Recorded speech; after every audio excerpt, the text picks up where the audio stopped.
Clara Whitmore pressed both hands flat against the wooden wall of the wagon and did not move. She could hear them laughing. Not behind her back, this time right in front of her face.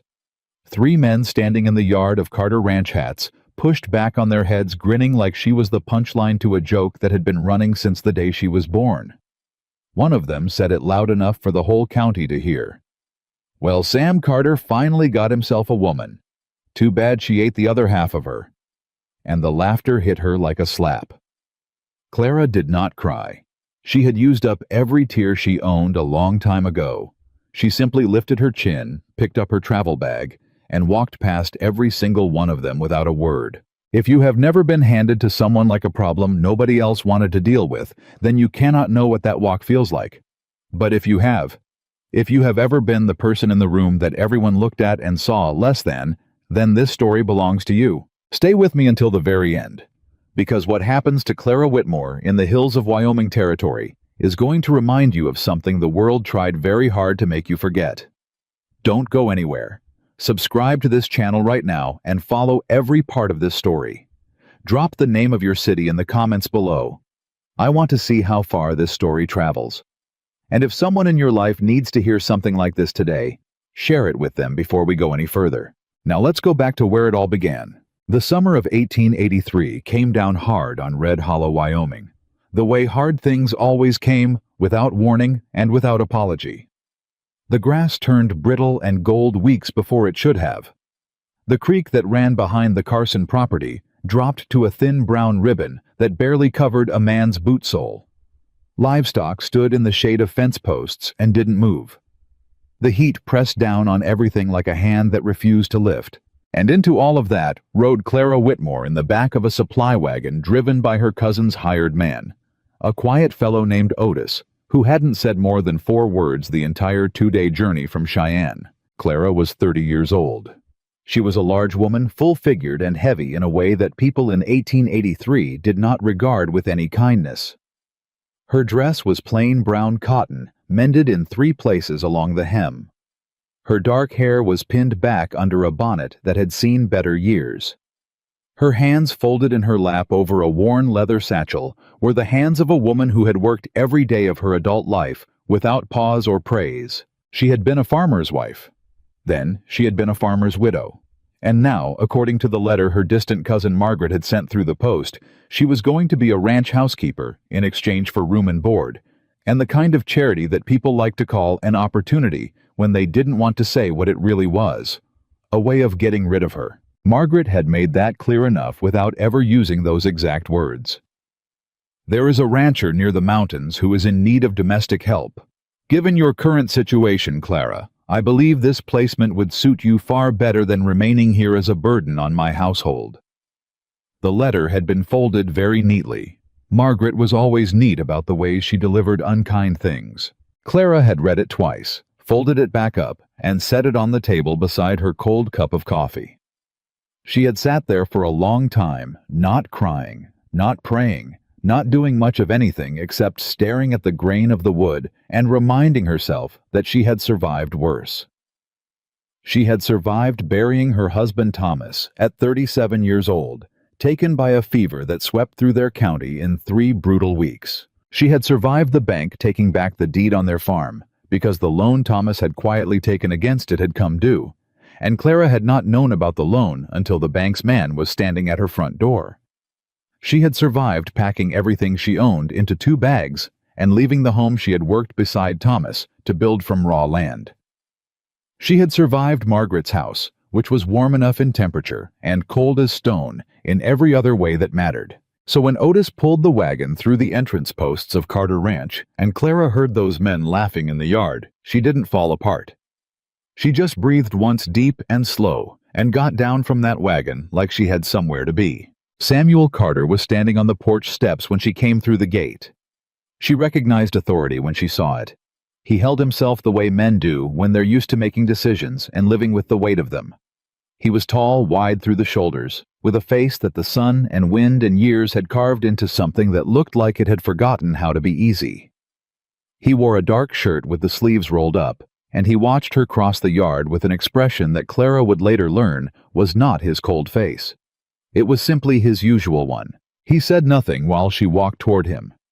He watched the way a man watches something he has not yet decided how to categorize. "Mr. Carter," Clara said, stopping at the foot of the steps. She did not extend her hand. She had learned early that some people did not want to touch her, and she had learned not to offer the chance for rejection before it was necessary. "My name is Clara Whitmore. I understand you require domestic assistance." Samuel Carter looked at her for a long, flat moment. Then he looked past her at the men still lounging near the barn, the ones who had been laughing. "Get back to work," he said. His voice was low and level, and did not require volume to carry. The men moved. He looked back at Clara. "You made it in 2 days from Cheyenne." "Yes, sir." "Otis drive you straight through?" "We stopped once at the overnight station outside of Laramie." He nodded once very slowly in the way of a man filing information away. "There's a room off the kitchen. It's small, but it's private. Meals for the hands go out at 6 in the morning and 6 in the evening. The kitchen accounts are in the cabinet beside the stove. I'll show you the supply situation before dark." That was all. No welcome, no warmth, no acknowledgement of anything except logistics. Clara said, "Yes, sir." Again picked up her bag and went to find her room. It was small. He had not been wrong about that. A narrow bed, a dresser with a cracked mirror, a window that looked out at the barn. But it had a door that closed, and it was hers, and Clara stood in the middle of it for a full minute, just breathing the air of a space that nobody was going to walk into without permission. She unpacked her 2 bags with the same quiet efficiency she brought to everything. Her Bible on the dresser, her account ledgers the ones she had kept from Thomas's farm, years of careful entries in her own small handwriting in the bottom drawer. Her spare dress on the hook behind the door. She smoothed the quilt on the bed, even though it was the middle of the day, and she had no intention of sleeping, because the habit of order was something she held on to the way other people held on to prayers. Then she went to find the kitchen. What she found instead was the state of Carter Ranch, and it told her a great deal more than Samuel Carter had said with his words. The kitchen was large enough for the work it needed to do, but it was in a condition that suggested nobody had managed it with any real attention in a long time. The dry goods were stored without system flour and salt and sugar in containers that were not properly sealed, which meant every insect within a mile radius had already taken inventory. The account ledger in the cabinet beside the stove was the one Samuel had mentioned, and when Clara opened it and ran her finger down the columns, she felt something shift quietly in the back of her mind. The way it did when numbers were not adding up the way they were supposed to. She didn't say anything. Not yet. She closed the ledger, put it back exactly where she had found it, and began making order out of the kitchen. By the time the sun was low enough to throw long shadows through the window, Clara had reorganized the dry goods, identified what needed to be replaced, and what could still be salvaged, found a significant mouse problem behind the flour sacks, and started a pot of beans that were going to be the best thing those ranch hands had eaten in however long it had been since anyone had cooked with intention rather than emergency. Samuel Carter came into the kitchen at 5:30 and stopped in the doorway. He looked at the reorganized shelves. He looked at the stew pot. He looked at Clara, who was cutting cornbread without looking up. "You found everything you needed," he said. "I found most of it. I'll need to submit a supply list before the next delivery day. There are some gaps that should be addressed before the end of the week." Silence from the doorway for a moment. "All right," he said. "Write it up." He left without another word. The ranch hands came in for the evening meal with the attitude of men who expected to be disappointed. Clara had seen that posture before, the kind of exhausted resignation that settles into working men when they've been fed badly long enough that they've stopped expecting otherwise. They filed in without much noise, sat down heavy, and looked at the plates in front of them with the careful eyes of people who'd learned not to hope. One of them, a young man with a sunburned nose and boots that were held together with what looked like faith and wire, lifted his spoon and tasted the beans. He went still. Then he took another spoonful.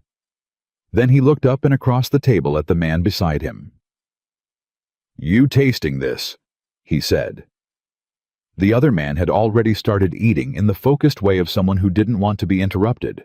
Clara set the cornbread on the table and went back to the stove without comment.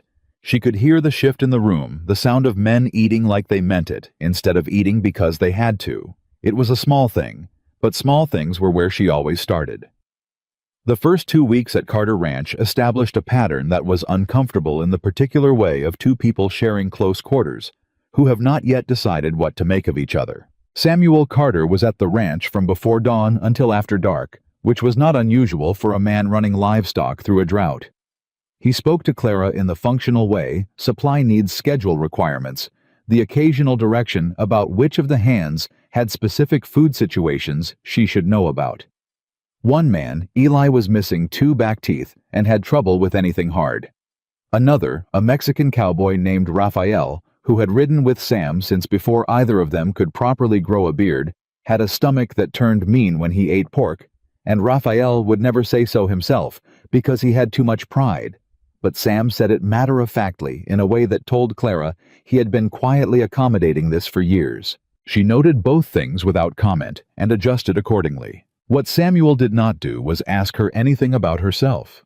He did not ask about her late husband, or how long she'd been widowed, or where she was from originally, or what she had done before. This absence of curiosity could have been rudeness. With another kind of man it would have been. With Samuel Carter, Clara gradually understood it was a form of respect that his manner did not have the softness to express in any other way. He was not going to pry. He was not going to make her feel like a charity case being examined. She was here. She was working. That was between her and herself. She appreciated it more than she could have explained. What she could not appreciate, what she noticed with a steady accumulating weight, was the state of the ranch's accounts. She had not gone looking. She wanted to be clear about that, at least to herself. She had not sat down with the intention of examining Samuel Carter's business. She had been doing the kitchen accounts, the ones that were directly her responsibility, tracking supply deliveries against what had been ordered and paid for, because that was part of managing a ranch kitchen properly. And in the course of doing that work correctly, she kept finding a gap, small at first. A delivery of flour that was listed as 100 pounds paid, but when she inventoried the actual sacks in storage, it came to 83 pounds. She'd assumed at first that some had been used before her arrival and not noted. She marked it, moved on. Then the salt, ordered and paid for in a quantity that did not match what was on the shelf. Then the dried corn. Then when she pulled the older ledger pages from the back of the cabinet because she wanted to understand the pattern of the ranch's ordering, she found the same discrepancy running back month after month, quiet and consistent as a heartbeat. Somebody was being paid for things that were not arriving. Clara sat at the kitchen table at 9 in the evening, long after the hands had gone to the bunkhouse, and Samuel had gone wherever he went in the dark hours, and she laid out what she had found in her own columns on a fresh sheet of paper. Her handwriting was small and precise. Thomas had always said she had the best mind for accounts he'd ever seen in a person of any variety, and he had meant it as the highest compliment he knew how to give. She added the numbers 3 times to make sure. The discrepancy over the past 18 months in supply deliveries alone came to just over $400. $400 gone paid to someone who had not delivered what they'd been paid for. Clara set her pen down and looked at the ceiling for a long moment. Then she thought about the way Samuel Carter held the weight of this ranch on him like a physical thing. The way his eyes went to the sky every morning looking for rain clouds that weren't there. The way he didn't talk about money, but she could read it in every decision he made, every small conservation, every extended use of materials past the point where they should have been replaced. This man thought his ranch was failing because of the drought. He didn't know yet that someone was robbing him on top of it. She did not go to sleep that night. She sat at that kitchen table and went through every piece of documentation she could access, cross-referencing supply orders against delivery records, against payments, building a picture that grew cleaner and more damning the longer she worked. By 3 in the morning, she had assembled something that she knew she was going to have to show to a man who had not asked for her opinion on anything beyond biscuit ratios and canning schedules. She thought about how to do that.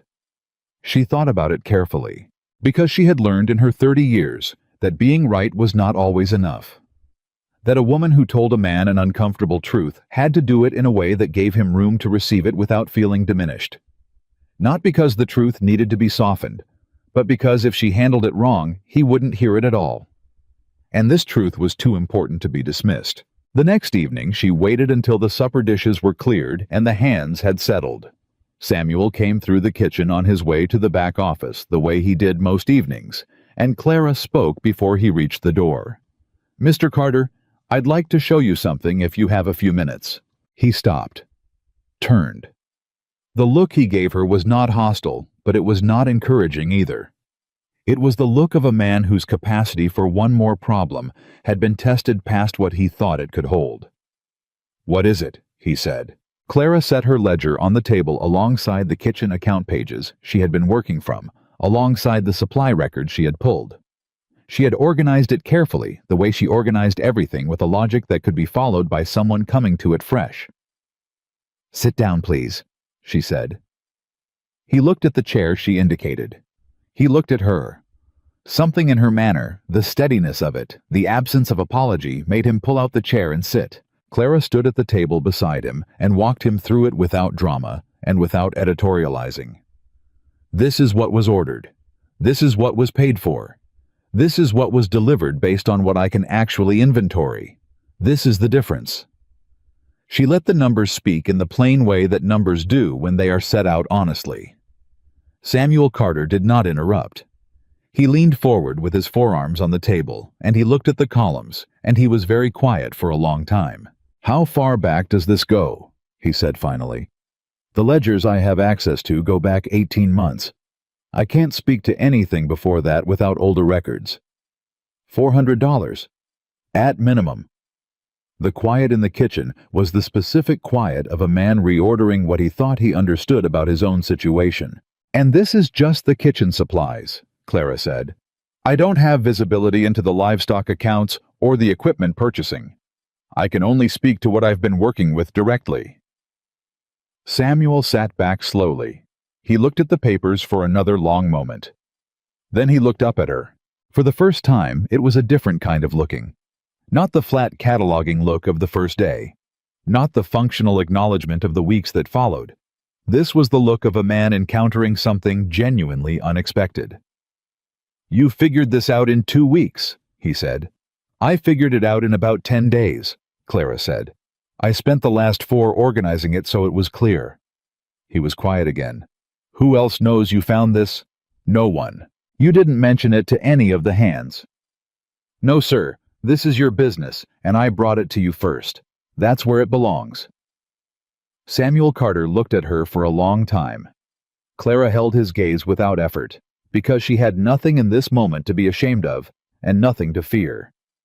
She had done good work, and shown it plainly, and the rest was up to him. "I owe you an acknowledgement," he said at last. "I made an assumption about what you could contribute here." "Most people do," Clara said simply. He nodded once, the same slow filing away nod from the first day. "All right. I need you to keep this between us until I can look into the livestock accounts myself. Can you do that?" "Yes. And I need you to keep doing exactly what you've been doing. Don't change your pattern. Don't give whoever is behind this any sign that anything's shifted." "Understood." He stood up from the table. He was silent for a moment longer than was comfortable, and Clara had the sense he was trying to say something that his manner did not have easy language for. What he said was, the hand said supper was the best they'd eaten since. He stopped, started again. "They said it was real good." Clara said, "I'll do better once the supply situation is sorted." He almost smiled. It was brief and small, and she would not have caught it if she hadn't been watching his face, but it was there. He picked up his hat from the hook by the door and went out into the dark. Clara stood alone in the kitchen for a moment. Then she picked up the lamp, went to her room and wrote everything she had found in fresh notes in her own personal ledger.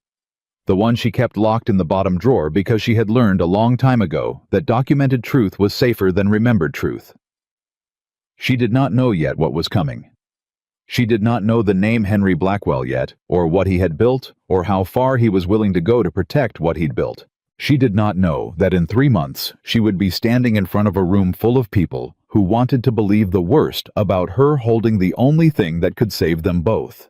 But she had spent 30 years preparing for exactly that moment without knowing it was coming.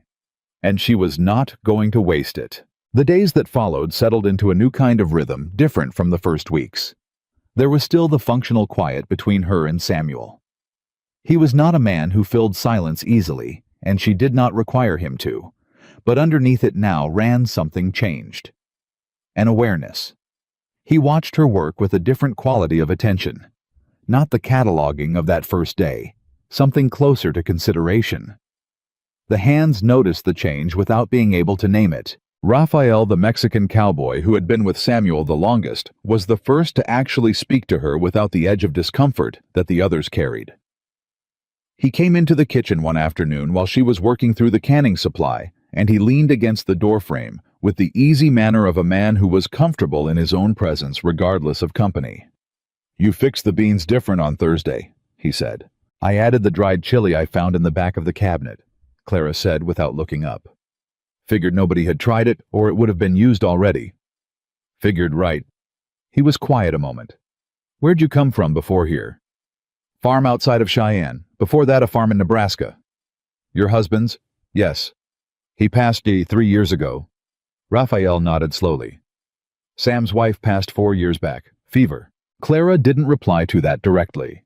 It wasn't information she needed to comment on. But she noted it the way she noted everything quietly, in the part of her mind where understanding was built slowly from small pieces.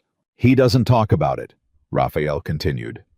He was looking at the middle distance, not at her, in the way of a man who has something to say and is finding his angle on it. "He doesn't talk about most things, but he works like a man trying to outrun something. You probably noticed."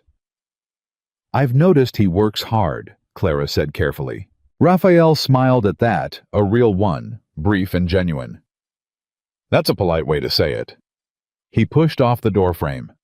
"The supply man comes Friday. Fella named Briggs. He's been coming for 2 years now." Clara looked up. Raphael met her eyes for exactly 1 second, then looked away. "Just letting you know his name, in case you need it for the records." He left the kitchen without another word. Clara stood still for a moment, looking at the doorway where he'd been. Then she went back to the canning supply and she turned the name over in her mind, Briggs, and added it to the column of things she was quietly, carefully building a picture of. She did not know yet what the picture would show her when it was finished, but she was patient. She had always been patient, and the truth in her experience did not stay hidden forever. It only waited for someone willing to look long enough and close enough to find it. That someone in Carter Ranch in the summer of 1883 turned out to be a large, plain-dressed widow woman from Nebraska who had arrived in the back of a supply wagon while men laughed in the yard. They had no idea what they had let through the gate. Friday came, the way trouble usually does, without announcement, wearing an ordinary face. Clara had been up since before 5, the way she was every morning, starting the breakfast fire and pulling the day's first batch of biscuits together, while the ranch was still dark and quiet around her. She had learned in the past 3 weeks exactly how this kitchen moved, which burner ran hot, which shelf was uneven, and would tip a jar, if you weren't careful, which of the hands came in early, and which ones needed to be called twice. She had learned the rhythm of this place, the way she learned everything by watching and by doing, without making noise about it. By the time the hands filed in for breakfast, she had the table set and the food out, and she stood at the stove with her back to the room the way she always did, because she had found early that the men were more comfortable eating when they weren't being watched by someone they didn't know what to do with yet. She heard Eli come in first. She could tell his walk by the slight drag on the left boot heel. Then the younger hand Billy, who always pulled his chair out too fast and let it scrape the floor. Then Raphael, who came in quiet and sat down without commotion the way he did everything. The conversation was the usual morning kind-weather cattle, the fence line on the north pasture that had been needing repair for 2 weeks. Clara listened without appearing to listen, which was a skill she had developed over years of being in rooms where people forgot she was present. "Briggs is coming today," Billy said, reaching for the biscuit plate. "Reckon we'll get the grain order finally." "Reckon we'll get whatever Briggs decides to bring," Raphael said. And there was something in his voice, flat and carefully neutral, that Clara recognized as the sound of a man keeping an opinion behind his teeth. She did not turn around. "What time does he usually arrive?" she asked, addressing the stove. "Midday, usually," Billy said through a mouthful of biscuit. "Sometimes earlier if the road's clear." Clara nodded as though this were simple scheduling information, and went back to her work. Samuel came through an hour later, after the hands had gone out, and took his breakfast standing at the counter, the way he usually did on busy mornings. Clara poured his coffee without being asked. She had learned how he took it, and that he did not like to specify it each time, that the having to ask felt like an imposition to him, and set the plate beside him. He ate standing, looking at nothing in particular, which was how he thought. "Briggs is coming today," Clara said. He looked up at her. "I know," he said. "I'd like to be present for the delivery count." A pause. He set his cup down. "Clara." "I won't say a word to him," she said. "I'll be in the kitchen same as always. But I'd like to do the count myself against the order sheet while the delivery is happening, so there's no question afterward about what came in." Samuel Carter looked at her for a long moment. His face was doing the thing it did when he was calculating not cold but interior processing. "All right," he said. "I'll bring the order manifest to you before he arrives."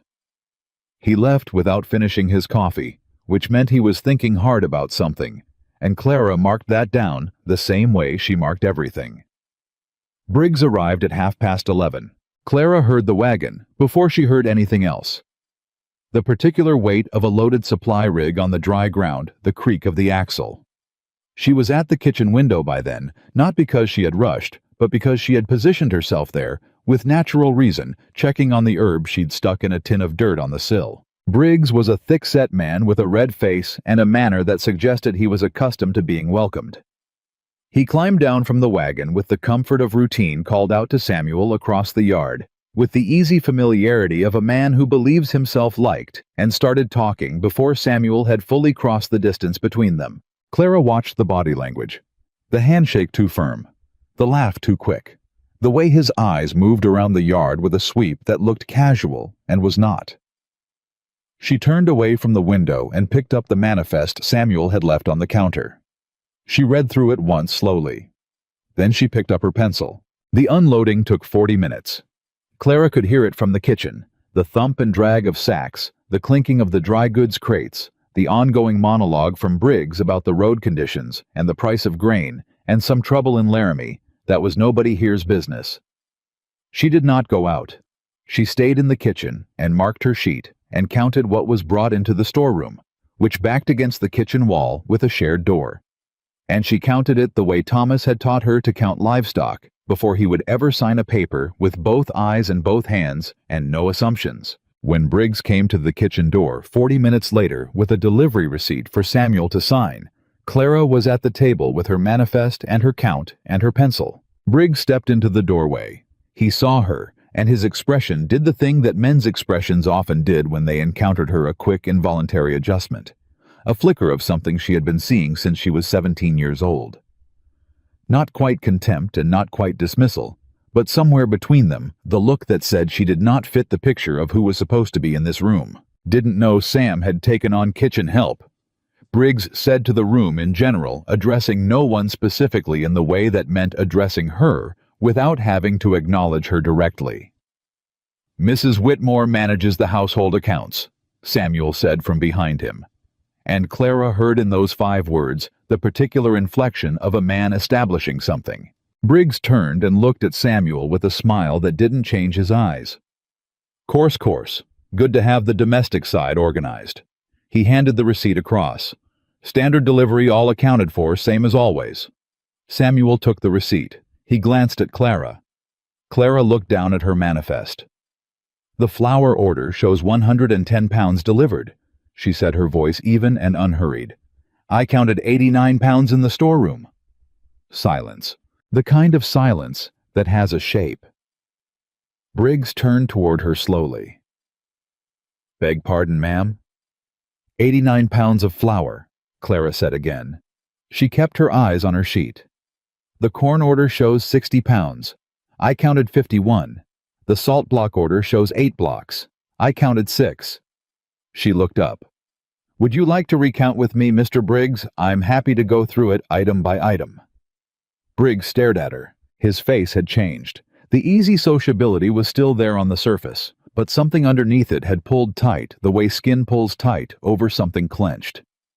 "Well now," he said with a laugh that was meant to sound easy and didn't quite make it. "There could have been a loading error. Sometimes things get shifted on the road, lose a sack over a rut." "All three categories," Clara said. She tilted her head just slightly. "That would be an unusual number of loading errors on a single delivery." Briggs looked at Samuel. Samuel was looking at Clara's sheet. "I'll need a revised receipt," Samuel said quietly, "for what was actually delivered." The air in the kitchen went very still. Briggs said, "Now, Sam, I've been running your supply for 2 years, you know me." "I do," Samuel said. He looked up from the sheet. "And I'm asking for a revised receipt that matches the count." His voice had not changed in volume or heat. It was the same flat-level tone he used for everything. But Briggs heard what was underneath it, because any man who had been doing what Briggs had been doing would hear it immediately. Briggs took a breath. He took the receipt back. He wrote on it for a minute, not looking at either of them, and handed it back. It was the count Clara had reported. "Road loss happens." Briggs said, his voice now shorter and clipped of its earlier ease. "I'll look into it at my end." "You do that," Samuel said. Briggs left. They listened to his wagon pull out of the yard. The sound faded down the road, and the kitchen settled back into its ordinary quiet. Samuel set the revised receipt on the table. He pulled out the chair across from Clara and sat down heavily, the way a man sits when something he'd half suspected has just been confirmed in a way that makes it real. "How many deliveries do you think he's done this to?" he said. "Based on the ledger patterns, every one for at least 1.5 years, Clara said. "Possibly longer, but I don't have the older records." "And he's been doing this to just me, or—" "I don't know about other operations. I only have visibility into yours." Samuel rubbed one hand across his jaw. He had a specific expression she was coming to recognize. It was not anger exactly, or not only anger. It was the look of a man recalibrating a world that had just turned out to be differently shaped than he'd understood it to be. There was something raw in it underneath the steadiness. Something that cost him something to let show even in the slight way it was showing now. "You knew he was going to do it today," Samuel said. It was not a question. "I suspected the pattern would hold. People who do something successfully don't usually change it until they're made to." "And you set it up so he couldn't argue." "I counted before he came into the kitchen," Clara said.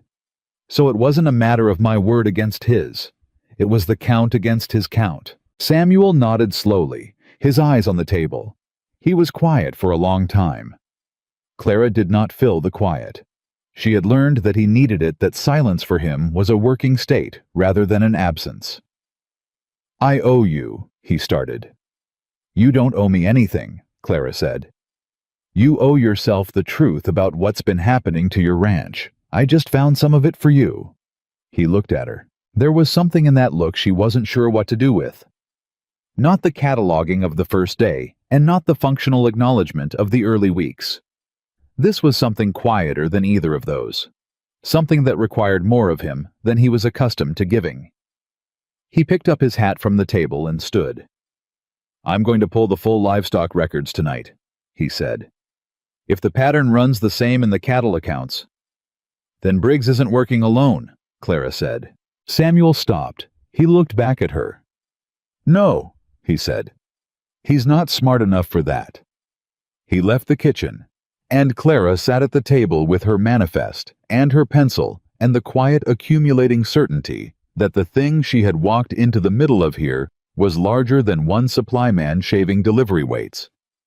She did not know yet how large. She was beginning to understand she needed to find out. The next 3 weeks moved fast, and they moved hard. Samuel pulled the livestock records and found exactly what Clara had suspected, and worse than what either of them had calculated. The discrepancies in the cattle accounts were not the shaved percentages of a supply man helping himself to the easy margin. They were structured, deliberate, embedded in the records in a way that required someone who understood how ranch accounting worked and knew how to make numbers tell a story that wasn't true. He came to her with the ledgers on a Wednesday night when the bunkhouse was settled and the ranch was quiet, and he spread them on the kitchen table, and the two of them sat across from each other and worked through it like a problem they were solving together, which was, Clara realized somewhere around midnight, exactly what it was. "Here," she said, pointing to a column. "This entry, it's recording a cattle sale to Thornton Yards in June of last year. Do you remember that sale?" "I sold 15 head to Thornton in June," Samuel said. "The record shows 13. He went still. "The payment you received came from Thornton's man. I didn't count the head myself at the point of sale. I trusted the tally." "So 2 head were removed from the count before the sale was recorded," Clara said carefully. "And the payment reflects 13, but you started with 15. Samuel's jaw tightened. "And the 2, we're likely sold separately, off record. The payment goes somewhere else." He pushed back from the table and stood up, and the kitchen held the particular tension of a man processing a level of betrayal that required physical space to contain. "This has been going on for 2 years, he said, his back to her. "While I was blaming the drought. While I was telling myself I just needed to work harder." Clara let him have that for a moment. She did not rush to fill the space. "You were working hard," she said then steadily. "You were working as hard as any man could. You just didn't know that someone was working harder against you." He turned around. "Who?" he said. "Briggs isn't running this. He's doing what someone tells him to." "No," Clara said. "Briggs is the delivery end. Whoever restructured these ledger entries understood your operation, how it works, what would be checked, and what wouldn't be. That's someone closer." Samuel's eyes went hard. "How close?" "Close enough to have handled your accounts at some point," Clara said, "or to have access to someone who did." He said a name, then said it low in the way of a man who's been suspicious of something he couldn't prove, and has just found the shape of what he suspected. "Blackwell." Clara had not heard that name yet, but the way Samuel said it told her everything she needed to know about its weight. "Tell me," she said, and he did. Henry Blackwell was the largest cattle operation owner in the county, with land that had been growing by acquisition for the past decade, always through legal means, always following someone else's bad luck, or failed season, or sudden desperate need to sell. He was the kind of man, Samuel said, who never did anything you could point to directly, who always had a layer between himself and the thing he'd arranged. He sat on the town council. He attended the same church as 3 of the county's 5 judges. He smiled at you and shook your hand and spoke very respectably about the importance of the honest working man. And he had been quietly arranging for the honest working man to run out of road for longer than most people in Red Hollow had realized. "He offered to buy me out twice," Samuel said. "Both times after a hard season. Both times I told him no." "And then the shortfalls got worse," Clara said. Samuel looked at her. "I thought it was the drought." "The drought was real, but someone knew how to use it." The silence between them was a different kind now, not the working silence of earlier or the flat quiet of the first weeks. It had weight and direction. It was the silence of 2 people standing at the edge of something and understanding together what they were looking at. "If I go to the sheriff with this," Samuel said, "I need documentation that can't be argued with. If it's just my word against Blackwell's—" He stopped. "I know," Clara said. She pulled her own personal ledger from the chair beside her, the one she'd been keeping since her first week, the one nobody else knew about. "I've been building a parallel record. Everything I've found cross-referenced. If we can get the original documents compared against what I've recorded."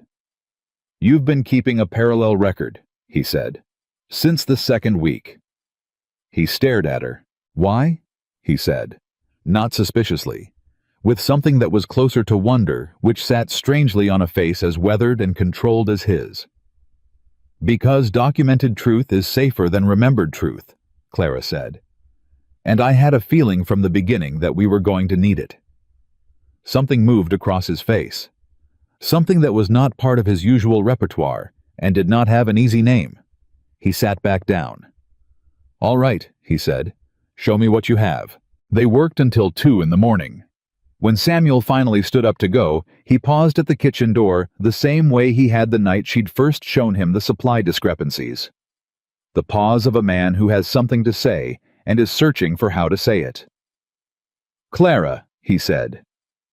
"Yes." "You don't have to do this," he said. "Any of this. It's not your fight." Clara looked at him steadily. "You gave me a roof and a wage when the alternative was being a burden to people who'd made it clear they considered me one. This ranch is where I live now. That makes it my business." He was quiet for a moment. "It's not safe," he said then. "If Blackwell figures out someone's been going through his arrangements, then we'd better be thorough before he finds out," Clara said simply. He looked at her for a long moment. Then he nodded once, put on his hat, and went out. Clara cleared the table, put out the lamp, and sat for a few minutes in the dark kitchen before going to bed, thinking about Henry Blackwell and what kind of man builds himself a fortune by engineering other people's failures. She thought about it with the cold, clear-eyed attention she brought to accounts, without sentimentality, without fear, or at least without letting the fear run the calculation. Because the calculation was important and it needed to be right. She was still thinking about it when she fell asleep. 3 days later, the situation shifted in a way neither of them had anticipated. Billy came in from town on a Thursday afternoon with a look on his face that meant he had heard something and wasn't sure what to do with it. He found Raphael in the barn and spoke low, not knowing that Clara was on the other side of the stall partition, returning a set of tack she'd been oiling, and she heard every word.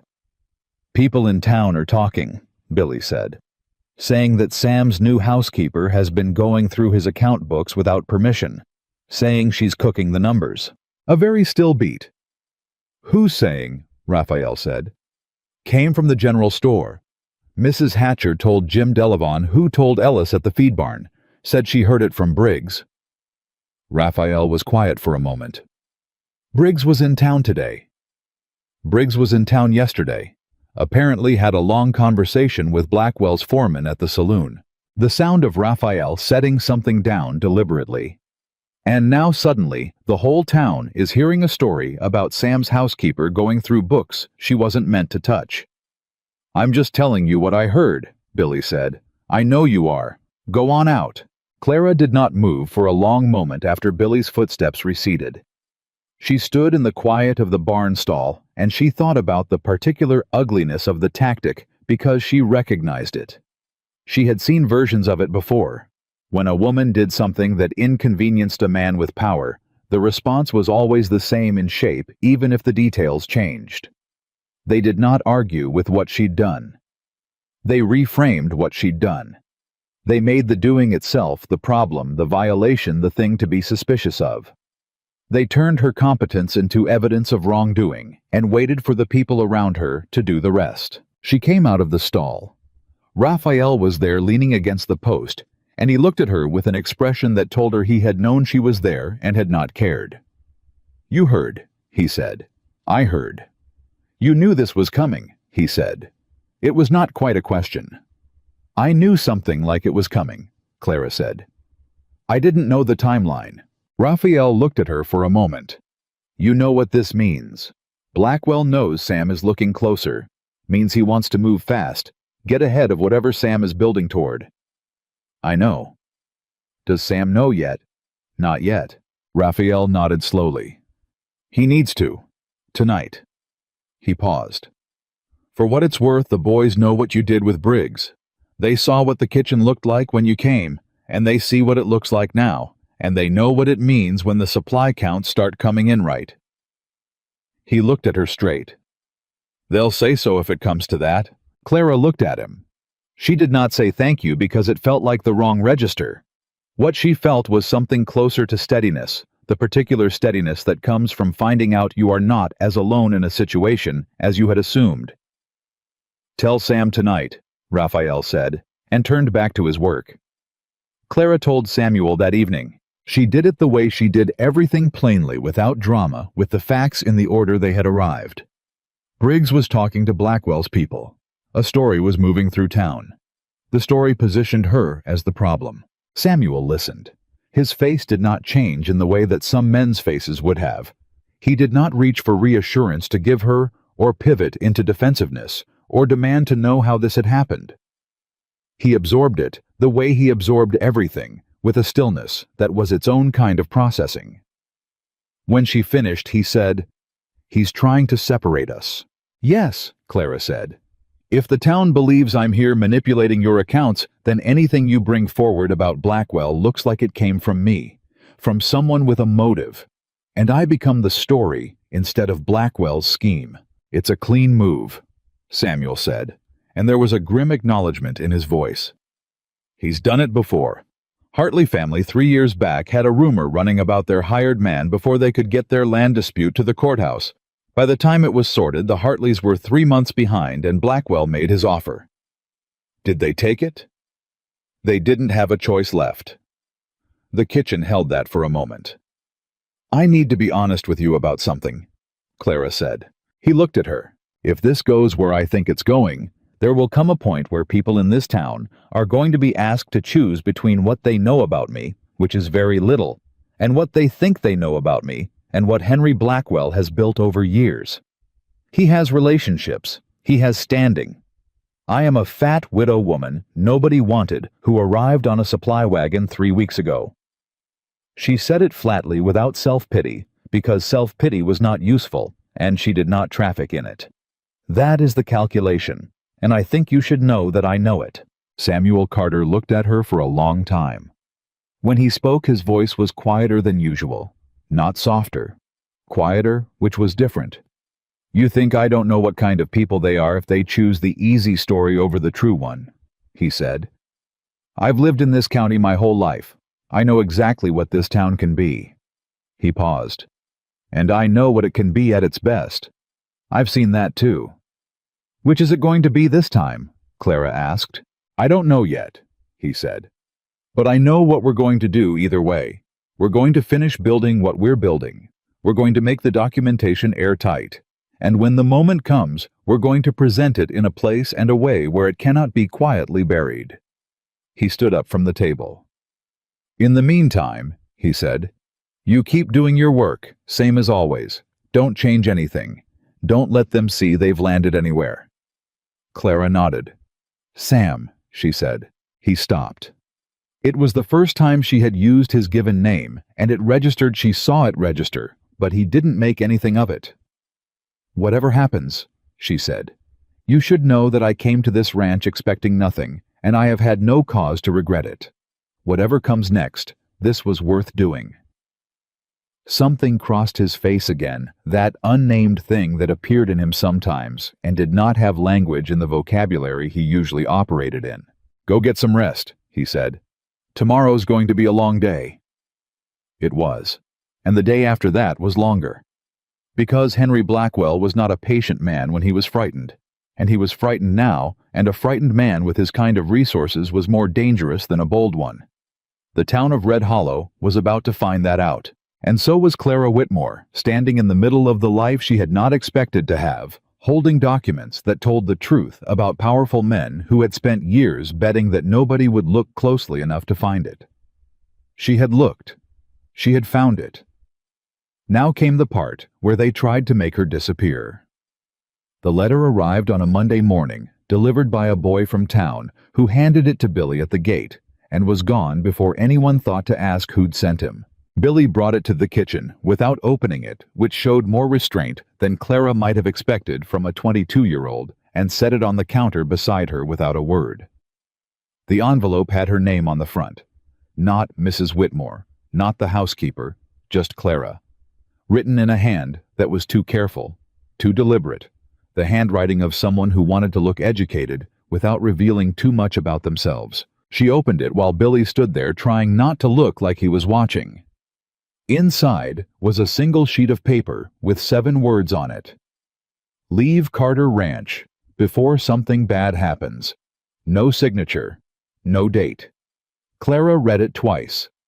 folded it back along its crease, set it on the counter. "You want me to get Sam?" Billy asked. "Yes," Clara said. "Please."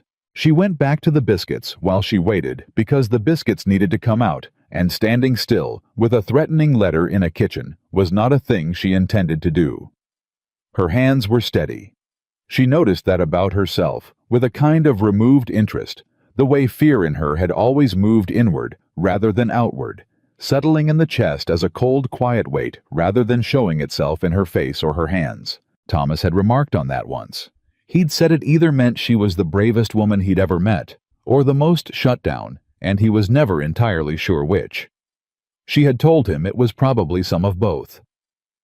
Samuel came in 3 minutes later, still pulling his glove off his right hand. He read the letter standing up, read it again, and then set it on the table and looked at her. "When did this come?" "This morning." The boy was already gone. "You all right?" The directness of the question caught her slightly off guard, not because it was unwelcome, but because it was. He was looking at her with an attention that was different from the functional kind. It was looking at her, not at the situation, and the distinction registered somewhere. She didn't entirely want it to register. "I'm all right," she said. "It's a letter, not an action. It means he's worried. It means he wants you gone before you can do any more damage to his arrangements," Samuel said. He put the letter in his shirt pocket. "I'm going to show this to the sheriff." "Will the sheriff act on it?" A pause. "Sheriff Malone is a fair man. Whether fair is enough against Blackwell's weight in this county, I don't know. But I'm not sitting on evidence of a threat." He left. Clara took the biscuits off the fire. She thought about the 7 words on the paper and what they meant practically. They meant Blackwell knew she existed as a specific problem, not just a vague obstacle. They meant Briggs had reported back, and the report had included her by name. They meant the time they'd thought they had for building documentation was likely shorter than they'd calculated. She pulled her personal ledger from the bottom drawer of her dresser. She had started keeping it in her room, rather than the kitchen after Billy had mentioned Briggs in town, and sat on the edge of her bed and opened it to the last entry. She had 34 pages of documentation now, cross-referenced, dated, sourced. Every discrepancy she'd found, every pattern, the parallel record she'd been building alongside the ranch's official ledgers. She had written it in the small, precise handwriting Thomas had always admired, and she had been thorough in the way she was thorough about everything, which meant she had also noted sources where each piece of information had come from when she'd observed or confirmed it, what document had been cross-referenced against what other document. She added an entry for the letter. Date. Method of delivery. Exact words. The fact that Samuel had taken it to the sheriff. Then she closed the ledger and locked it and put it back. She went back to the kitchen and started on the lunch preparation, because the hands were going to need to eat at noon, whether Henry Blackwell was frightened or not, and this was still a working ranch, and she was still the person who made it run. Sheriff Malone came to the ranch that afternoon. He was a lean, gray-haired man in his late 50s, with the unhurried manner of someone who had been navigating other people's conflicts for long enough that he'd stopped being surprised by them. He drank the coffee Clara set in front of him, looked at the letter Samuel had brought in, and listened to the overview Samuel gave him with the stillness of a man who was taking everything in and not yet deciding what to do with it. When Samuel finished, Malone was quiet for a moment. "You're saying Blackwell's been running a scheme against your operation for the better part of 2 years, he said. "I'm saying the documentation points that way." "Through Briggs. Through Briggs and through whoever altered the livestock ledgers. And I don't think Briggs restructured those entries himself. He doesn't have the head for it." Malone turned the letter in his hands, once turned it back. He looked at Clara for the first time since he'd sat down. "You're the one found the discrepancies." "Yes, sir." "How'd you come to be looking—" "I was managing the kitchen accounts," Clara said. "Which was my job. The discrepancies were in what I was looking at directly. And then you extended your search." "I brought what I found to Mr. Carter. He extended the search into the livestock accounts himself. Malone looked at her for a moment longer in the assessing way of a man separating what he was being told from what he was deciding was true. Then he looked back at Samuel. The letter's a threat, and I'll treat it as one. But a threat alone doesn't give me grounds to move on Blackwell. Not with what Blackwell's standing is in this county. I know that, Samuel said. I'm not asking you to move on him today. I'm asking you to know the situation exists, so that if something happens here... I hear you, Malone said. He stood up, folded the letter into his own pocket. I'd recommend moving your documentation somewhere other than this property. If he decides to escalate, the ranch is the first place that gets searched. Clara and Samuel looked at each other. I have a safe at my office, Malone said. He was looking at neither of them specifically. Documents are sometimes kept there for safeguarding during ongoing matters. That's a thing that happens legally and regularly, and nobody needs to be informed of the specifics. He picked up his hat. Good coffee, Mrs. Whitmore. He left. The kitchen was quiet for a moment after the sound of his horse receded. He's going to help us, Clara said. He's already helping us, Samuel said. That's what just happened. Clara began gathering the documentation that night. Samuel's relevant ledgers, the ones they'd marked and cross-referenced alongside her personal record. She organized it into a single-bound package with a cover sheet in her handwriting laying out the contents, because a document that could not be navigated quickly was a document that might not be read when the moment came. Samuel watched her do this at the kitchen table without speaking. He was there when she finished, still in his chair, and the lamp between them threw the kind of light that made the hour feel later than it was. Why did you stay? He said. Clara looked up. I beg your pardon. After the letter, a lot of women would have gone. He said it without judgment, just laying it out as a fact. You could have. Nobody would have blamed you. Clara considered the question honestly, the way she considered everything. I've been sent away from places my whole life, she said at last. Sent away from that farm when Thomas died. Sent away from Margaret's house. Sent away here in a manner of speaking as a convenience to people who didn't want to deal with me anymore. She looked at him steadily. I'm not leaving Carter Ranch because a frightened man put 7 words on a piece of paper. This is the first place in 3 years that has felt like somewhere I was actually supposed to be. Something moved through Samuel's face. Something she was starting to recognize as the feeling he had when she said something that required a response he didn't have the words for yet. He didn't say anything for a moment. Then, I didn't treat you right when you came. You treated me functionally, Clara said. That was more than some would have done. It wasn't enough. The honesty in it landed differently than an apology would have. It wasn't asking her forgiveness exactly. It was just him looking at a true thing squarely. No, she agreed, but we're here now. He nodded. He looked at the documentation package between them on the table, and then he looked at her, and the look was the one she didn't have a category for. Yet, the one that was not functional, or cataloging, or assessing, but simply present. Simply there, in the way that a person is present when they are not managing the moment, but actually inside it. He reached across and picked up the package. I'll get this to Malone in the morning, he said. She nodded. He stood, picked up his hat, and paused at the door in the way she had come to understand was him preparing to say something that required preparation. Get some rest, he said. We've got work to do, and I need you sharp.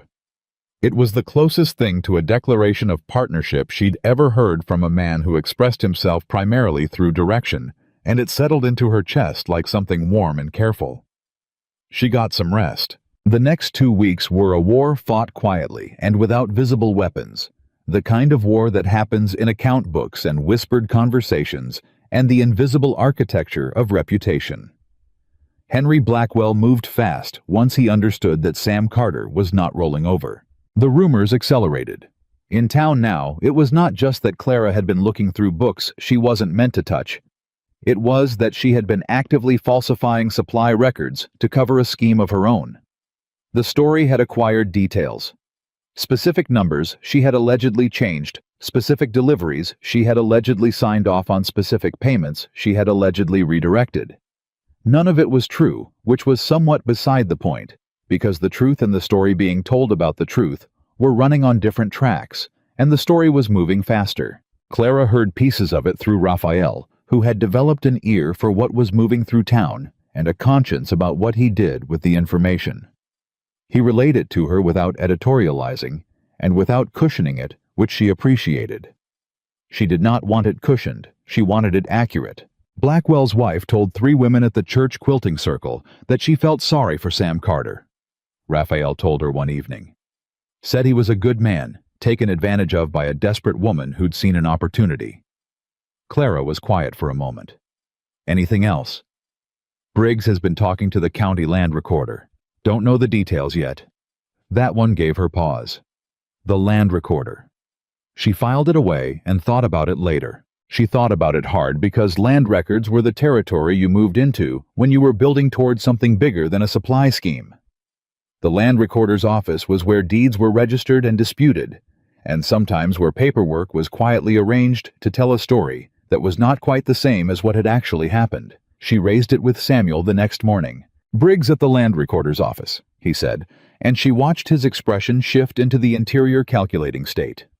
If Blackwell is arranging something with the land records, Clara said carefully, it means the supply shortfall and the cattle scheme might not be the primary move. They might be the supporting architecture.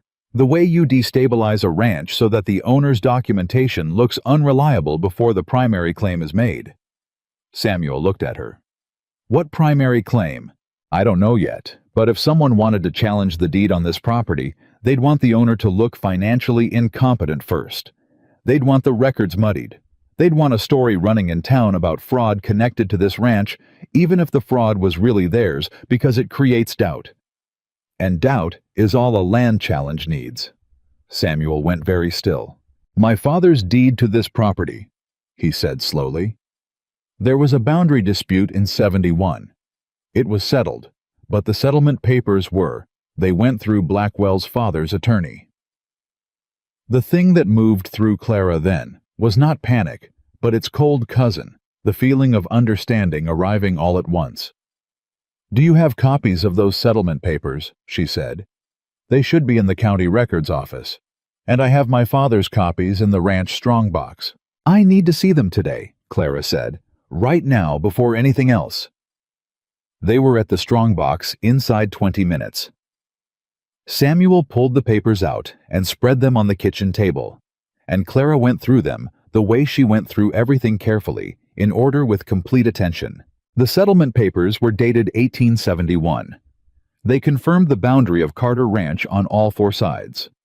They were signed by the county recorder of that year, a man named Pettis, and witnessed by 2 men whose names Clara did not recognize, and countersigned by the attorney representing the Blackwell family interest in the dispute, a man named Hargrove.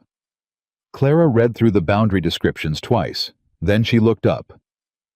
The southeast boundary, she said. What about it? She pointed to the line of description. This reads, and I want to be exact. It reads, to the creek bend at the junction of the Lower Carter property and the Blackwell grazing allotment as established by survey of 1868. She looked at him. Do you have the 1868 survey? Samuel stared at her. I don't know. My father would have. He went back to the strongbox. He did not have the 1868 survey. It's in the county records office, Samuel said. It has to be. Then that's where we go, Clara said. Because if someone has adjusted the 1868 survey, or if the copy in the county records office doesn't match what the 1871 settlement was based on, then the entire southeast boundary of this ranch is contestable. And if that boundary is contestable, the creek bend, Samuel said, his voice going flat. The water rights run off the creek bend. If the boundary moves, you lose the water rights, Clara said. They looked at each other. Without the water rights, Samuel said, this ranch cannot operate, not through a second drought, not through any drought. I know, Clara said, and if he waits until the right season to file the challenge during a dry year when I'm already stretched, you'd have to sell, Clara said, or he makes it look like you have to, and he makes his offer, and you're the financially troubled rancher with fraud rumors running against your household, and who is going to look closely at the land records when there's that story in the air? The kitchen held all of that for a long, dense moment. Raphael appeared in the doorway. He had a look on his face that Clara recognized by now as the look of a man who had heard something in town that he had ridden back faster than his usual pace to deliver. "Blackwell is calling a ranch owners' gathering," Raphael said. "Friday, at the church hall. He's calling it a community meeting about dishonest labor practices in the county." Samuel turned to look at him. "He's framing it as a general concern," Raphael said. "But Jim Delavon told me this morning that Blackwell specifically brought up the Carter Ranch situation to 3 people at the feed barn yesterday, by name, by specific accusation." "He's going public," Samuel said. "He's going public, and he's doing it in a room full of people he has relationships with on a timeline he controls before you can get to the county records office, and before whatever he's arranged with the land recorder is fully in place." Raphael looked at Clara steadily. "He wants to use the public meeting to establish the story, so that when the land challenge comes, the story is already settled in everyone's mind." Clara stood up from the table. Both men looked at her. "Then we go to that meeting," she said. Samuel said, "Clara, he's choosing the room and the timing because he believes we don't have enough yet. He wants to move before we're ready." She looked at Samuel directly. "Are we ready?" A beat. "We have 34 pages of cross-reference documentation in Malone's safe," Samuel said slowly. "We have the pattern of the supply fraud documented. We have the cattle discrepancies. We have the letter as a documented threat. And we have the question of the 1868 survey," Clara said, "which needs to come out in the right place and the right way. A church hall gathering isn't the right place for a land records dispute," Samuel said. "No," Clara said, "but it's the right place to stop the story. If he runs the story about me unchallenged in that room on Friday, the land challenge doesn't need to be proven. The mood is already set. The verdict is already in." She held his gaze. "I've been the story people ran about me my whole life. I know exactly what it costs when you let it run unopposed." Samuel was quiet for a long moment. "You'd be walking into a room full of people who've already heard the worst version of who you are," he said. "I've been walking into rooms like that since I was 17 years old," Clara said. "At least this time I'll have documentation." Something in Samuel's face shifted in the particular way it did when he was not going to argue anymore, not because he had no argument left, but because he had recognized that the decision was already made, and it was the right one. "We go Friday," he said. "But we go with everything we have, not partial. Everything." "Agreed," Clara said. She sat back down at the table and pulled her ledger toward her and began preparing the version of her documentation that would be readable by a room full of people who did not know her and had been told not to trust her. She worked through dinner. She worked through the evening. She worked with the focused, unhurried intensity of a woman who had been given for the first time the specific problem she had spent 30 years quietly equipping herself to solve. Raphael brought her coffee at 9 without being asked. He set it down beside her without a word, and stood there for a moment looking at what she was building. "You know what you're doing is brave," he said. "I know what I'm doing is necessary," Clara said without looking up. "Brave would mean I wasn't frightened." "And are you—" She was quiet for a moment. "Yes." "Good," Raphael said. "Frightened people think more carefully." He went back out. Billy appeared in the doorway 20 minutes later, hat in hand, looking at the floor with the manner of a young man who had something to say that he didn't know how to begin. "Miss Clara," he said. She looked up. "I want you to know," he said slowly, "that what they're saying in town ain't what I think, and if you need anybody to say so in that room on Friday or anywhere else—" He stopped, started again. "I seen what you done here, with the supplies in the kitchen and the way things run now. I can say so if it'd help." Clara looked at him for a moment. He was very young, and he was serious, and he was offering the only currency he had. "Thank you, Billy," she said. "I'll let you know." He nodded, relieved, and went. She sat alone in the kitchen with her documentation and her cold coffee and the lamp throwing yellow light over pages of numbers that told the truth about powerful men. And she thought about Friday. She thought about walking into that church hall. She thought about the faces she would see, the ones that had already decided, the ones that were undecided, the ones that Henry Blackwell had worked for months to turn against a woman he had never met. She thought about the moment she would have to stand up in that room and be the large, plain widow woman from Nebraska that everyone had already written a story about and tell a different story. A true one. She had one chance to do it. One room, one moment, one opportunity to show what she had found before it was buried under what Blackwell intended to replace it with. She did not intend to waste it. The lamp burned low. She trimmed it, kept working. Friday was 4 days away. She used every hour of them. And when Samuel passed through the kitchen at 10:30, late coming from the barn, where he had clearly been thinking rather than working, he stopped in the doorway and looked at her, bent over her papers. And he said nothing at all for a long moment. She didn't look up. She heard him there. "Go to bed, Sam," she said. "You need to be sharp too." He made a sound that was almost very nearly a laugh. "Yes, ma'am," he said. He went.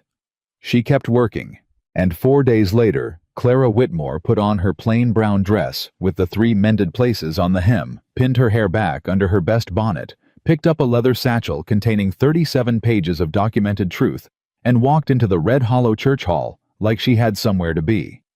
Because she did. She had the rest of her life to get to, and Henry Blackwell was standing between her and it. She walked through that door, and she did not flinch. The church hall was already full when Clara walked through the door. She felt it before she saw it fully, the way a room full of people who have been talking about you goes quiet when you enter. Not all at once.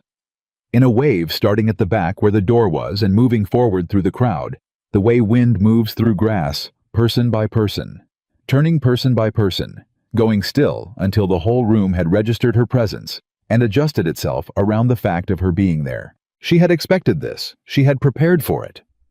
But preparation and the thing itself were different experiences, and she stood in the doorway for exactly 1 second and let it land, and then she walked forward. Samuel was 3 steps behind her. She had not asked him to walk behind her. He had simply positioned himself that way when they came in from the wagon, and she understood it for what it was. Not protection exactly, more like alignment. He was not standing in front of her. He was not standing beside her as if she needed managing. He was behind her, which meant he was following her lead into a room that was hostile to her, and that was its own kind of statement. The hall was the largest gathering space in Red Hollow, which meant it held perhaps 80 people on a crowded day. Today, it held more than that.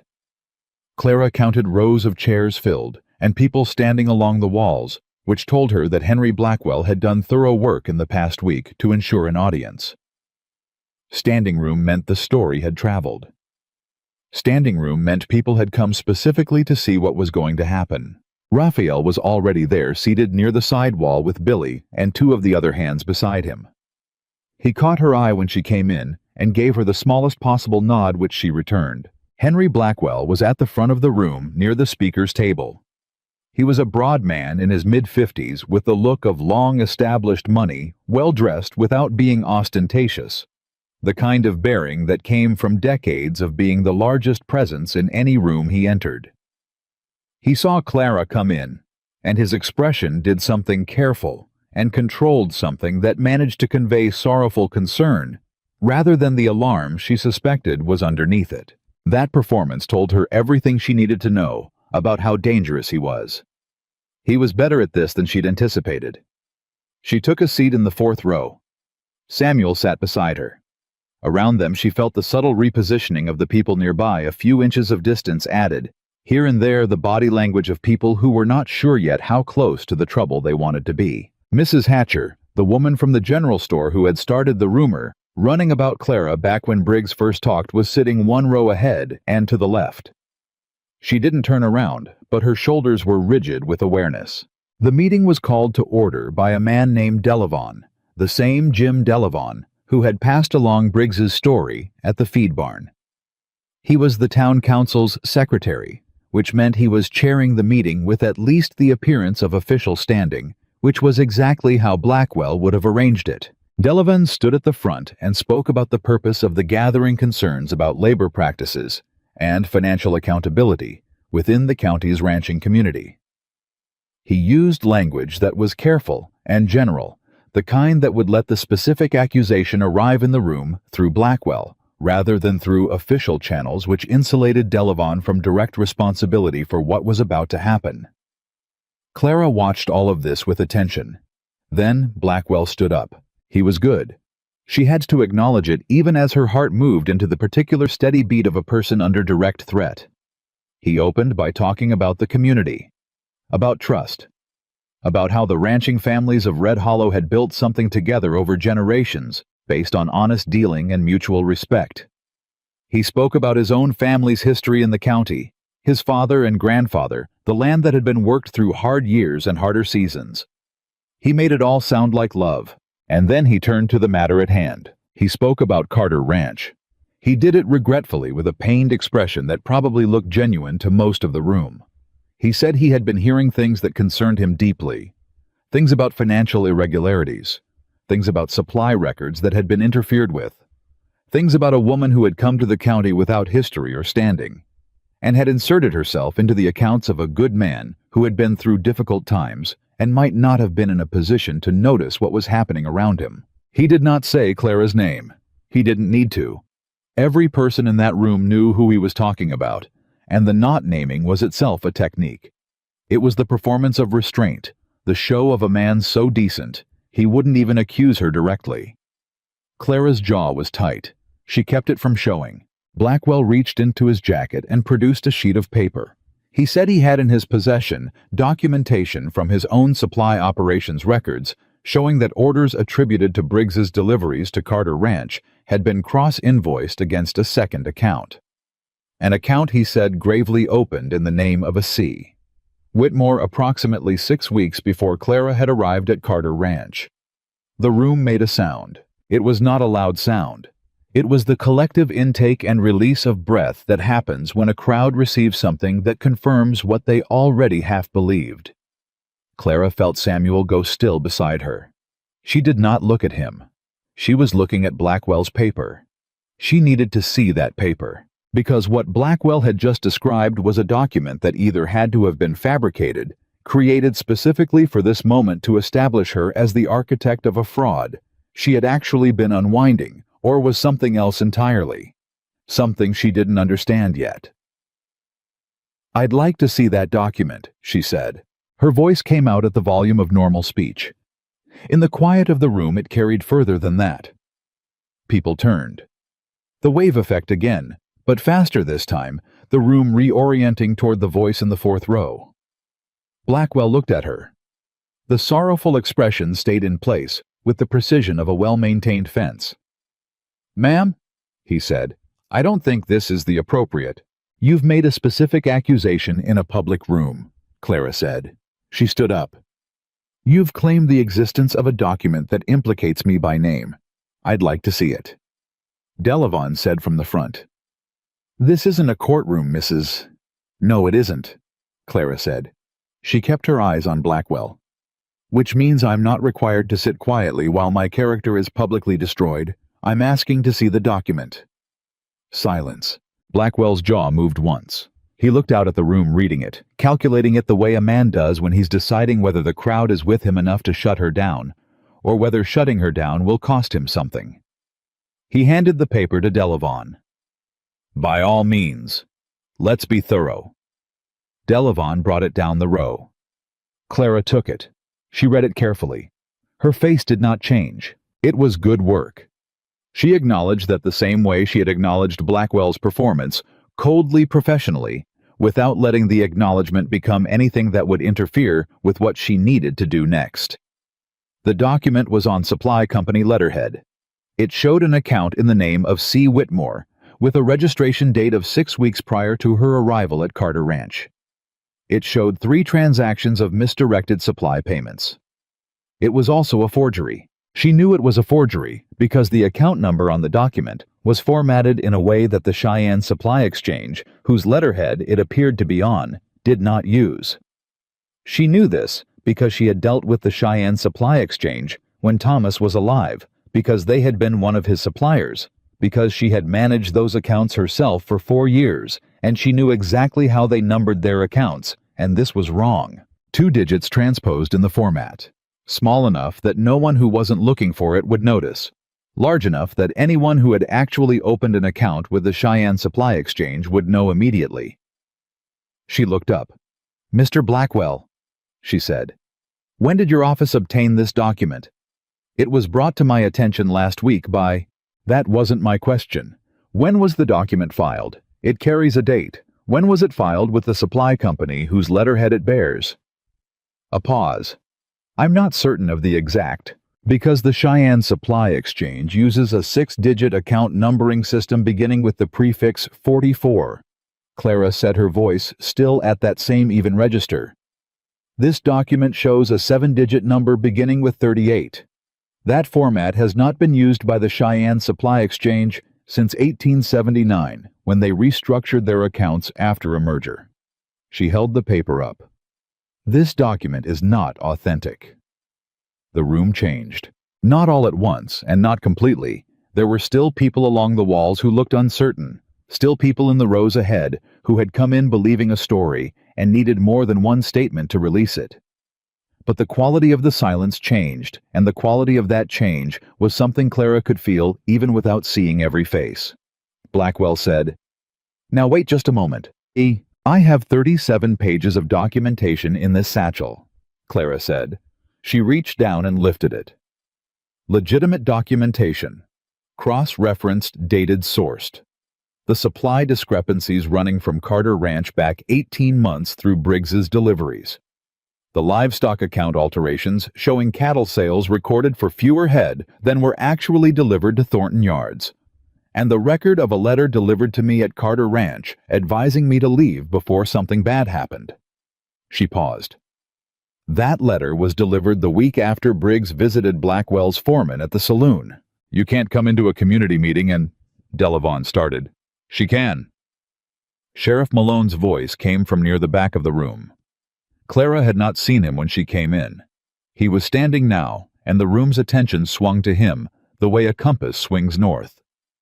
"She's a member of this community same as anyone, and she's responding to a public accusation with public evidence, which is exactly what a person is entitled to do." Blackwell's foreman, a thick-necked man named Gruder, who had been standing against the side wall, pushed off from the wall and took a step. Malone's deputy moved at the same time, positioning himself between Gruder and the center of the room without appearing to do so deliberately, which meant it had been choreographed. Malone had planned for this. Clara felt something release very slightly in her chest. Not relief exactly, more like confirmation. She looked back at Blackwell. He was still standing at the front of the room, but something had shifted in his posture. The sorrowful, concerned performance was straining at its edges. Underneath it, she could see just barely just at the jaw and the set of his shoulders, the look of a man whose calculation had gone wrong and who was recalculating in real time. "I'd like to present my documentation," Clara said, "to anyone in this room who would like to examine it." Samuel stood up beside her. He had not said a single word since they'd entered the building, and the room turned to him now with the particular attention given to a man who is known and liked in his community, making a public statement through the simple act of standing up. "Everything Clara Whitmore has told you," he said, "I can confirm. Every document she has is one I have seen myself. And the forged document Mr. Blackwell just presented to this room, I'd like Malone to take it into evidence right now, because document forgery in the service of a land fraud scheme is a criminal matter, not a community meeting matter." The room erupted. Not into chaos, into the particular loud overlapping sound of 80 people trying to process too much at once, the sound of a narrative they had come in holding, getting complicated faster than they could hold the complication. Clara stood in the middle of it and did not move, and did not look away from Blackwell, because she had learned early in this process that you watch the man with the most to lose. and you watched for the moment when his calculation landed on a decision. Blackwell's calculation landed on retreat.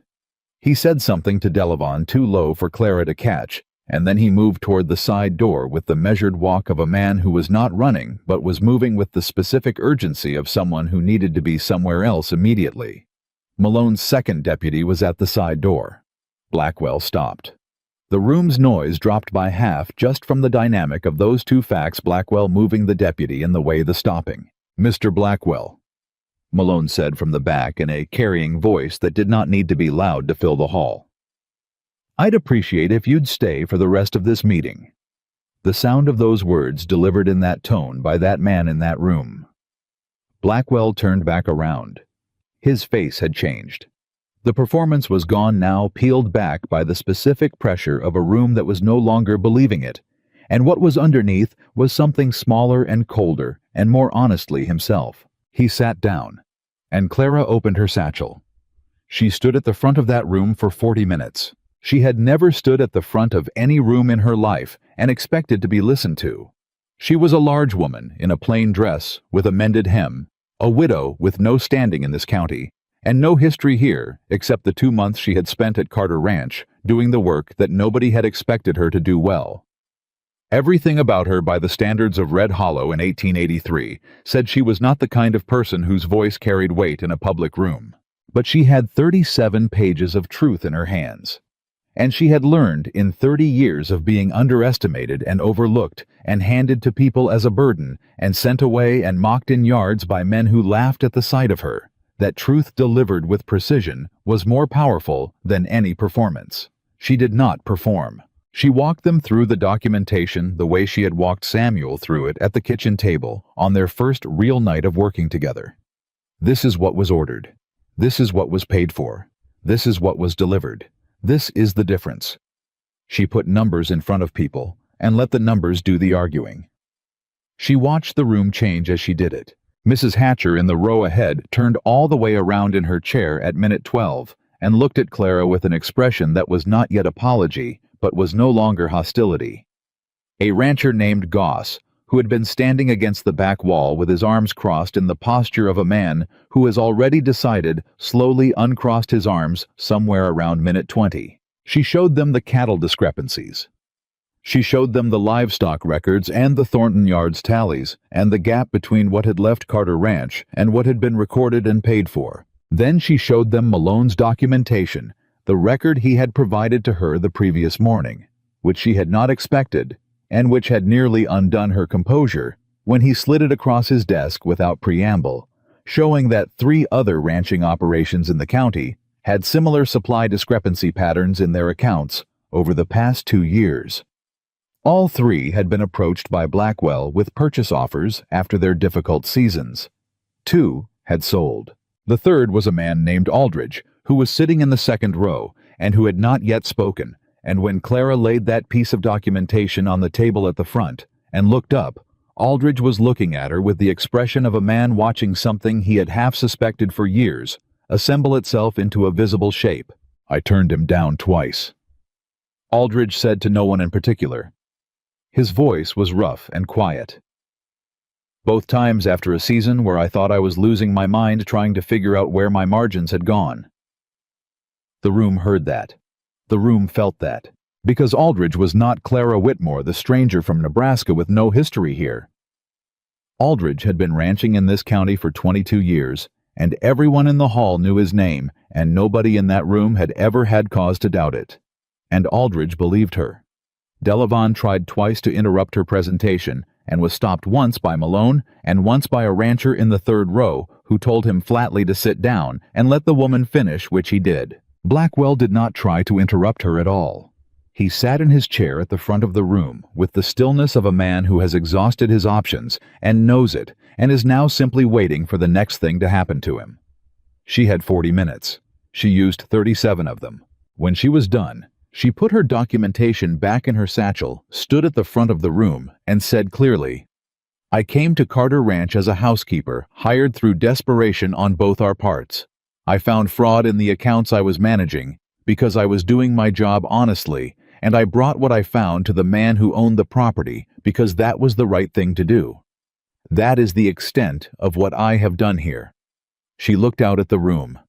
"Anything you have heard to the contrary came from the people who needed you to believe it so that you wouldn't look at the numbers." She stepped back. The room broke into sound. Not the overlapping chaos of before, something more directed, more heated, the sound of people who have processed something and are now responding to it. Several conversations started at once. Aldridge was on his feet and speaking to the men around him. 3 women near the middle were talking with the urgent intensity of people revising a shared understanding. 2 ranchers Clara had never seen before in her life were looking at Blackwell with the specific expression of men who had been deceived and were not yet sure what to do with that knowledge, but were sure of the knowledge itself. Malone moved to the front of the room. He did it without rushing, with the calm that came from being a man who had been working toward this moment and was now arriving in it. He stood beside Clara, not in front of her, beside her, and addressed the room. "I'll be taking statements from any county ranching operation that wants to bring their supply and livestock records in for review," he said. "My office will be working with the county records on the land title matter. Mr. Blackwell, I'm going to need you to remain available for the next several days." Blackwell said from his chair, "I have nothing to hide." It was the last thing he said in that room that sounded like his public voice. Everything after it was shorter and less certain. Clara walked back to her seat. Samuel was standing when she got there, and the look on his face, the look he gave her when she came back down that row, was the most unguarded she had ever seen him. Not the cataloging look, not the functional acknowledgement, not even the unnamed thing from the late-night kitchen moments. This was his face, without its management, just for a second, and what was in it was something she did not have immediate words for and would think about later. He simply said, "You did it." "We're not done," she said. "I know, but you did it." Raphael was beside them then, and he looked at her the way he had the first day in the barn, when he told her that the hands could see what she'd done for this ranch directly, without softness, with a respect that did not require decoration. "People are going to be talking about this for the rest of their lives," he said. "They can talk about whatever they like," Clara said, "as long as the records are right." Billy appeared at her elbow, hat in hand, eyes bright with the particular emotion of a young man who has just witnessed something he will describe to his children one day. He didn't say anything. He didn't need to. He stood there, and the standing was the statement. Even Mrs. Hatcher, who had started so much of the rumor running, who had passed Briggs's story to Jim Delavan, who had passed it to Ellis at the feed barn, and from there to half the county, came up to Clara as people began filing out. She stopped in front of Clara, and she was quiet for a moment. She was not a bad woman, Clara thought, looking at her. She was a woman who had been given a story that fit the shape she expected the world to have, and she had believed it without looking closely enough to find the seams. "I owe you an apology," Mrs. Hatcher said. Clara looked at her. "I'd rather have your honest account of the supply situation at your own store," she said. "If you've noticed any irregularities, Blackwell's network ran through the whole county, not just Carter Ranch." Mrs. Hatcher blinked. Then something in her face resolved into something more solid. "I'll come by Malone's office this week." "Thank you," Clara said. She moved past. Outside in the cool air after the press of the hall, Samuel stood beside her while the crowd dispersed in clusters, and neither of them spoke for a few minutes because the moment did not require speech. There was too much inside it for speech to be the right instrument. Then Samuel said, "I need to tell you something." She looked at him. He was looking out at the dispersing crowd, not at her, which meant he was preparing to say something that required not looking directly at the person he was saying it to. When Blackwell held up that paper, Samuel said, "The one with your name on the false account, there was a second, maybe 2, where I felt something that I am not proud of." Clara waited. "I didn't believe it," he said quickly. "I want to be clear about that. I knew it was wrong. But for that second, before I knew it with my whole mind, the doubt tried to get in. And I—" He stopped. "You were standing there and your face didn't change. And I thought about how many times in your life something like that must have happened. Someone putting a story about you in a room and everyone turning to look. And you held." Clara said nothing for a moment. What I felt, Samuel said, when I was angry at myself for that second of doubt was something about what I owe you in terms of who I've been since you came. Which is not always.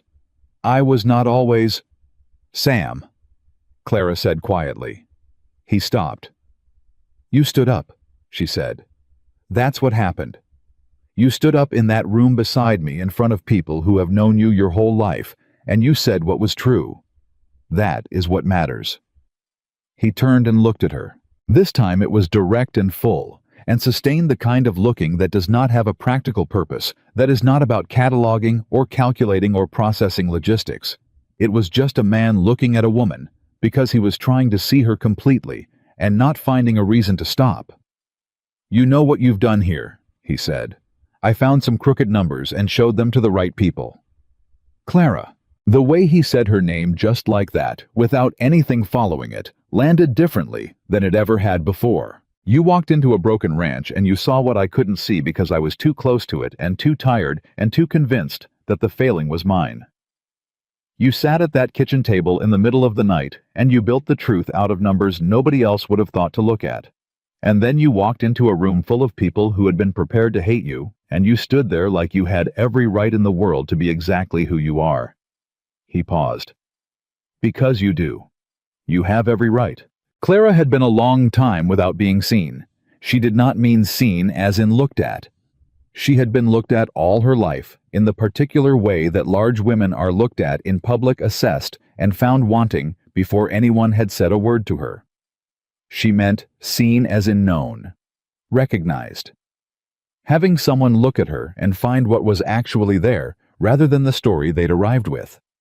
She had stopped expecting it. She had not admitted to herself that she had stopped expecting it, but she had.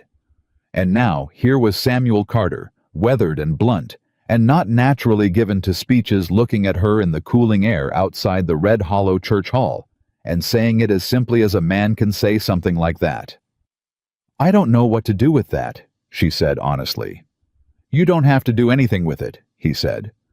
I just wanted you to know it was true. They stood there for another moment. Then Raphael appeared leading their horses from the rail, and the practical world reassembled itself around them. There was still Malone's investigation. Still the land records matter. Still the question of the forged document and what it would take to fully unwind what Blackwell had built. There was still work to do, which was the condition of every honest life, and Clara had never asked for any other. But something had settled. Something that had been unresolved since the day she stepped off that wagon while men laughed in the yard had found its ground. She took her horse's reins from Raphael. Thank you, she said to him. For what? He said. I just held a horse. You held more than that, she said. He looked away, which was as close as Raphael got to showing being moved. They rode back to Carter Ranch in the long light of the late afternoon. The three of them and Billy behind them, the horses easy on the familiar road. The sky doing what Wyoming skies did in summer, spreading color in every direction as the sun dropped the kind of extravagant beauty that the West produced without commentary, as if it were simply a matter of course. Clara rode and thought about what came next. There was still Malone's investigation to support. Still the county records to untangle. Still the legal process that would follow from a forged document being entered as evidence in a public gathering, and from the pattern of fraud that Malone's office was now officially examining. None of it was resolved. The resolution was weeks or months away, and would require depositions and records examinations, and possibly court proceedings that Clara had no experience navigating. But she thought about something else too. She thought about the fact that for the first time in 3 years, she had not woken up that morning wondering where she was going to be in 6 months. She had not run the calculation of the woman who has no certain place in the world and must always be preparing for the next removal. She had woken up in her small room off the kitchen with the window that looked at the barn, and she had known with the simple groundwater certainty of something that does not need to be argued that she was where she was supposed to be. Samuel Carter rode beside her. He did not say anything more. He did not need to. The distance between their horses was the same as it had always been on the road. Nothing had been declared or formalized or promised. but something had shifted in the particular way that real things shift, not with ceremony or announcement, but with the quiet irreversibility of a door that is closed behind you on a room you are not going back to. She was not going back. She did not want to go back. And for the first time in as long as she could remember, not wanting and not having were pointing in the same direction, which was forward, which was here, which was this road and this man beside her, and the ranch coming into view at the end of it, with the last light of a Wyoming summer burning gold across everything it touched. She rode toward it. They all did. The days following the church hall meeting moved differently than any days Clara had known since arriving in Red Hollow. The quality of silence changed first. Not the silence inside Carter Ranch, which had its own familiar rhythms. She had learned to read like a language, the quiet of a working morning, versus the quiet of a troubled evening, versus the specific quiet of Samuel, thinking through something that had not yet found its shape in words. She knew those silences now. She moved inside them without discomfort. What changed was the silence outside. The silence of the town, which had been full of a particular kind of noise before Friday, the white noise of rumor, of story adjusting, of people arranging their understanding of her around the shape that Blackwell had carved. That noise stopped. And the stopping was its own kind of sound if you knew how to listen for it. Mrs. Hatcher came to Malone's office on Monday morning as she had said she would. Clara was not there to see it, but Malone told Samuel, and Samuel told Clara at the kitchen table that evening with the matter-of-fact delivery he used when he was conveying something that had moved him and did not want to make too much of the fact of being moved. Aldridge came on Tuesday with 3 years of supply records under his arm, walked in without an appointment, and put them on Malone's desk, without preamble. 2 other ranchers followed by the end of the week. The pattern that Clara had documented in Carter Ranch's accounts was not unique to Carter Ranch. She had suspected as much. Seeing it confirmed did not give her satisfaction. Exactly what it gave her was the specific feeling of a calculation that has come out right, which is useful rather than pleasant. Briggs, when Malone's deputy went looking for him on Wednesday morning, was gone. His house on the edge of town was cleared out, which told Clara and Samuel and Malone simultaneously that someone had tipped him and that the someone was still inside the information chain. Malone's expression when he told them this was the expression of a man filing the information away for later without letting it alter his present trajectory, which Clara respected. Blackwell himself had hired an attorney from Cheyenne who arrived on Thursday and immediately began making noise about defamation, which Malone's deputy explained to Clara meant he was scared. A man confident in his position does not spend money on a Cheyenne lawyer within 5 days of a community meeting. The forged document was with the county circuit court by Friday morning. The judge assigned to the matter was a woman Clara had not expected, Judge Eloise Farrow, who rode circuit through 4 counties and who arrived in Red Hollow on a roan horse with 2 saddlebags and no apparent inclination to be impressed by anyone standing in the community. She interviewed Malone. She interviewed Clara. She reviewed the supply documentation with the attentiveness of someone who understood accounts, which was either fortunate or she had done her preparation, and Clara suspected the latter. She asked Clara at the end of their interview how she had known the account number format was wrong. I dealt with the Cheyenne Supply Exchange for 4 years when I was managing my late husband's farm accounts, Clara said. The format changed in 1879. This document was meant to show an account opened in 1883 using a format that hadn't been in use for 4 years. Judge Farrow looked at her over her reading glasses. Whoever made it didn't know you'd have that specific knowledge. No, Clara said. They were counting on the room not knowing it. And if the room hadn't had you in it, Clara thought about that honestly. The story would have run, she said.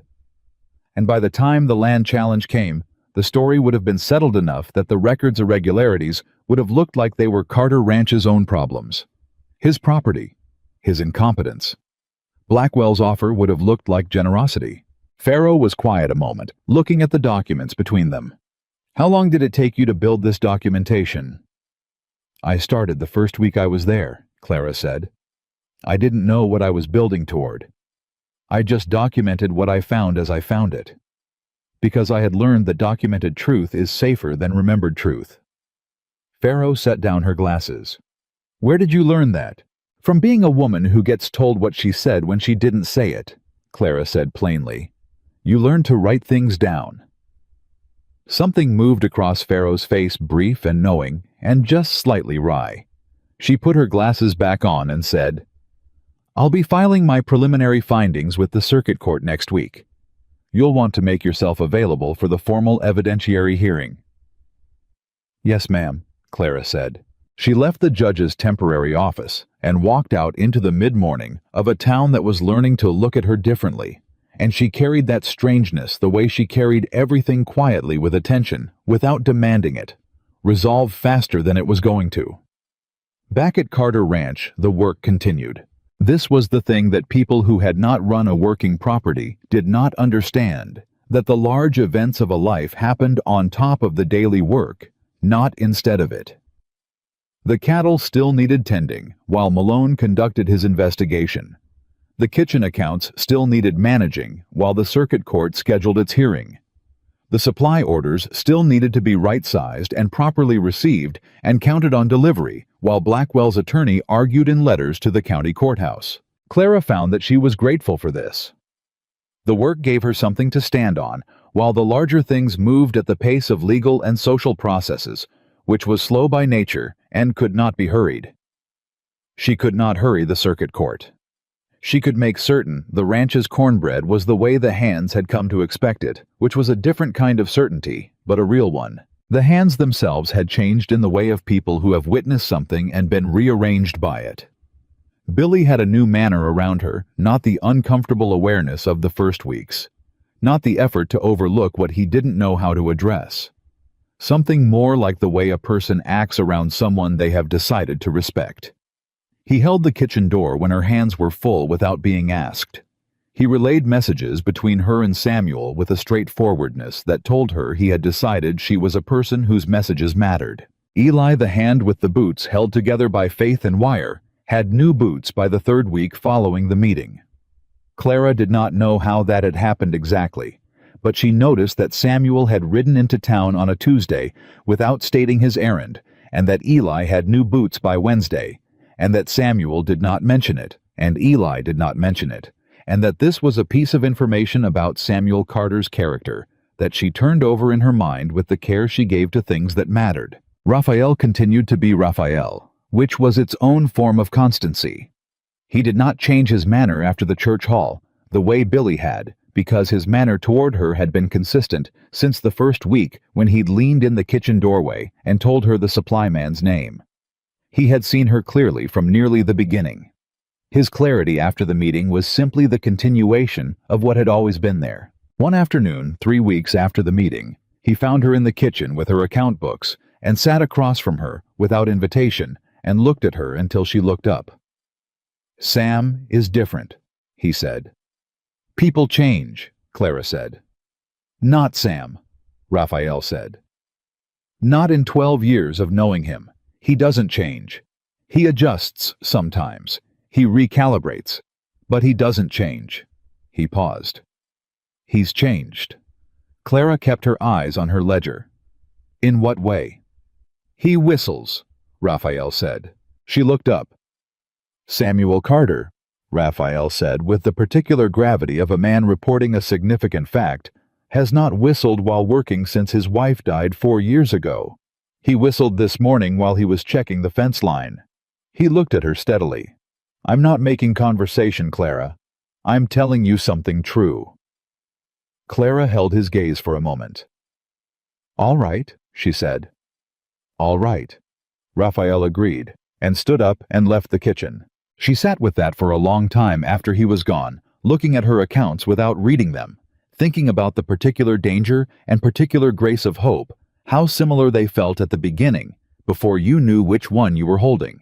The formal evidentiary hearing before Judge Farrow was scheduled for the second week of September, which gave them 6 weeks from the church hall meeting. 6 weeks during which the county existed in a particular suspension. Everyone knew what had been revealed. Everyone knew the process was in motion, but nothing was final yet, and so nothing could be fully released. Henry Blackwell moved through those weeks with the diminished bearing of a man whose public self has been separated from his private arrangements, and the separation made visible to the community he had cultivated for decades. He still owned his land. He still sat on the town council, because removal required a formal process that had not yet been completed. But the quality of the room when he entered it was different now, and everyone could feel the difference, and Blackwell could feel everyone feeling it.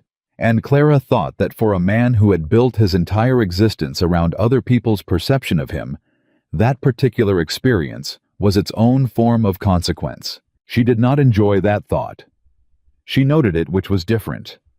It was in the fourth week on a Thursday evening when the summer was beginning to think about tilting toward fall, and the nights were carrying just the edge of what was coming, that Samuel found her on the porch off the kitchen, where she sometimes sat after the evening work was done. She heard him coming, the specific weight and cadence of his step, which she had learned the way she had learned everything about this ranch and the people in it.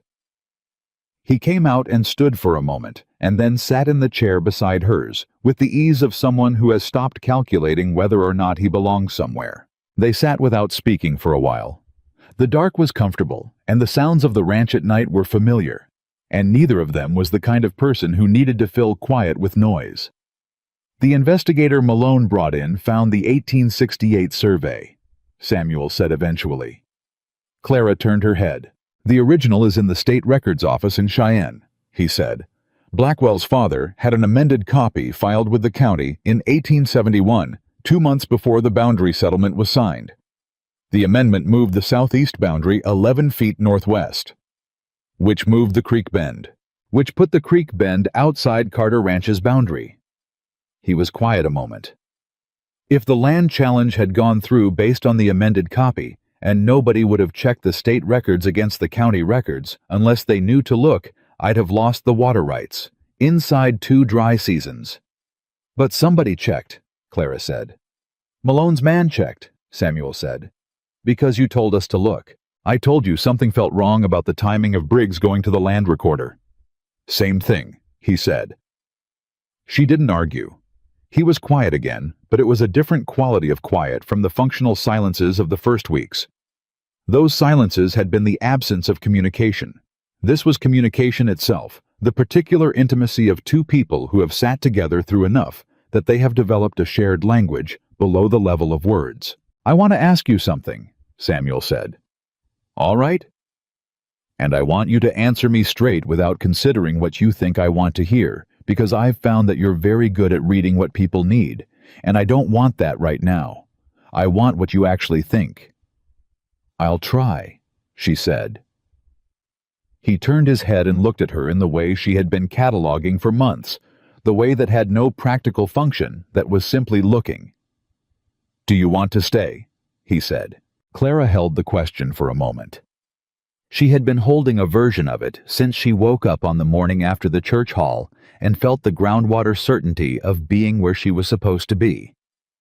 She had been turning it and examining it the way she examined accounts, looking for the errors, the places where what appeared true might be a well-arranged fiction, because she had learned the hard way to check her own certainties as carefully as she checked anyone else's. She had checked it for 4 weeks, and it had come out the same each time. Yes, she said. I want to stay. Samuel absorbed this the way he absorbed information, with stillness and completeness. Then I want to ask you something else, he said. Ask. He was quiet for a moment, not hesitating, exactly, more like a man who has decided on his direction and is simply taking the first step at the right pace. I know what I was when you got here. I know I didn't see you, not clearly. I had decided before you stepped off that wagon what you were going to be, and I was wrong in every particular that mattered, and I've thought about that more than I've thought about most things in the past months. Clara did not deflect. She held what he was saying and let it be said. I have not... He stopped. Started again. I have not wanted something for my own life in 4 years. I have wanted the ranch to survive. I have wanted the hands to be fed and paid. I have wanted the cattle to make it through the dry seasons. But for my own life. He turned fully toward her. What I'm trying to say, and I'm saying it badly, is that you have put something back in this place that I had stopped expecting to feel again. And I'm not talking about the accounts. I know what you're talking about, Clara said quietly. Do you? Yes. And she looked at him for a long time. She looked at the weathered face and the honest eyes, and the hands that had worked everything he valued into existence by sustained and stubborn effort. And she thought about 30 years of being the woman people handed to each other as a problem. And she thought about the 7 words on the threatening letter that had not moved her, and she thought about standing in that church hall with 37 pages of truth and not flinching, and she thought about what it had cost her to become a person who could do those things. And she thought about the fact that this man, this blunt, quiet, particular man, had seen the cost and called it valuable. I've spent my whole life believing that women who look like me get practical arrangements, she said. That we get roofs and wages, and sometimes kindness, and sometimes decency, and that is what is available to us. That the other thing, the thing you're talking about, that was for women who fit the picture. Clara. I'm not done, she said gently. He stopped. I believed that, she said, for a long time. And then I came here, and I sat at your kitchen table in the middle of the night, and you sat across from me, and you looked at what I had found, and you didn't see a large woman who'd been sent away by people who didn't want her. You saw the work. You saw what I was actually doing. She paused. And you stood up in that church hall, and you said what was true. That was the least I could do. Maybe, she said. But it was what you did. And I have found in my experience that what people actually do tells you more about them than what they say they would do in the abstract. Samuel Carter looked at her. I'm asking you to marry me, he said. I'm not doing it well, and I don't have a speech prepared because I don't have the natural talent for speeches, but that is what I'm asking. Clara felt something in her chest do something complicated and quiet and large. She had not cried when she read Margaret's letter. She had not cried when she heard the men laughing in the yard on the day she arrived. She had not cried when the threatening letter was delivered, or when Blackwell held up the forged document with her name on it, or during any of the nights she'd worked alone at the kitchen table, building the case against a man who wanted to erase her. She did not cry now either. But the thing in her chest was there, real and full, and she let it be there. Yes, she said. I'll marry you. The hearing before Judge Farrow took place on a Tuesday in the second week of September in the county courthouse, with more people in the gallery than the room was designed to hold. Clara sat beside Samuel and their attorney, a man from Laramie named Gentry, whom Malone had recommended and who had reviewed her documentation with the focused appreciation of a man encountering professional-grade work in an unexpected context. He had looked at her across his desk after reviewing the parallel ledger and said, Mrs. Whitmore, whoever taught you to keep accounts should be teaching at a university. She had told him nobody taught her she had learned by doing it badly first and then doing it better for 20 years because it was her job and she took her job seriously. He had not known what to do with that which she found mildly satisfying. Blackwell's Cheyenne attorney was good. Clara had expected that. He made arguments about documentation chain of custody, about the reliability of a witness with no formal standing in the county, about the nature of informal bookkeeping versus official records. He was skilled, and the arguments were not baseless, and there were moments in the morning session where the outcome felt less certain than Clara would have liked. Then Judge Farrow asked to see the original 1868 state survey document alongside the amended county copy side by side on the courtroom table, and asked Blackwell's attorney to explain the discrepancy between them. The attorney's explanation took 11 minutes and resolved nothing. Farrow looked at both documents for a long time. Then she looked up at the gallery, and at Blackwell, and at Clara, and at Samuel, and she said what she said in the flat, clear voice of a woman who has examined the evidence and reached the end of her patience with the people who arranged the evidence to deceive. The amended county survey was voided. The original 1868 state survey boundaries stood. The southeast corner of Carter Ranch remained exactly where it had always been. The water rights were uncontested and intact. The supply fraud matter was referred to the county circuit prosecutor with Farrow's recommendation that the pattern of evidence warranted formal criminal charges against Blackwell and any co-conspirators who could be identified. Briggs had not been found, which the prosecutor noted for the record, but the documentation of his involvement was thorough enough to constitute actionable evidence regardless of his current location. Blackwell sat through all of this with the bearing of a man who has accepted that the room has turned and is now calculating the minimum damage available to him. His attorney spoke to the prosecutor after the session, and Clara understood watching them that a negotiation was beginning, the kind that meant Blackwell would give up some things to keep other things, and that the final shape of his consequences would be determined by what he was willing to surrender. That was the nature of powerful men and legal processes, and she could not change it. And she had known from the beginning she could not change it. What she had been able to do was make the truth too clearly documented and too publicly established to be buried quietly, and that she had done. The property was safe. The water rights were safe. The fraud was on formal record and in formal proceedings. That was what had been possible, and it was enough. She walked out of this courthouse beside Samuel in the September afternoon, and the town of Red Hollow arranged itself around them in the way of a place that is deciding who its people are, and decided in the particular way that communities decide things, not all at once, not with declaration, but through the accumulated small moments of who spoke to whom and who nodded and who stepped forward. That Clara Whitmore was one of them. Aldridge stopped them on the steps and shook Samuel's hand, and then turned and shook Clara's hand, and held it a moment and said, "You saved more than Carter Ranch, Mrs. Whitmore. I want you to know that." He said it with the directness of a man who has been carrying a statement for a while, and is relieved to have the opportunity to deliver it. Two women she did not know by name nodded to her as she passed the specific nod of women acknowledging another woman, which is its own language. Billy, who had ridden into town with them and spent the hearing in the gallery with his hat in his hands and his face going through expressions, was waiting with the horses, and he looked at her with the open, uncomplicated feeling of a young man who had seen the right thing happen and was full of it. "Did we win?" he said.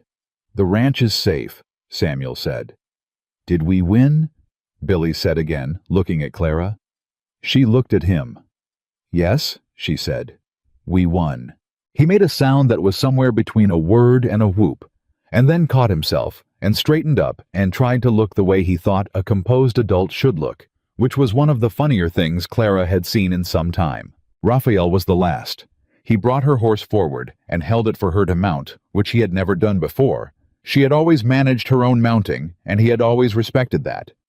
Today he held it. Not because she needed the help, because he had decided the gesture was appropriate to the occasion. She looked at him as she took the reins. "Thank you," she said, "for everything, from the beginning." "From the beginning," he confirmed. "You saw what you were walking into faster than any of us saw what we had walked into.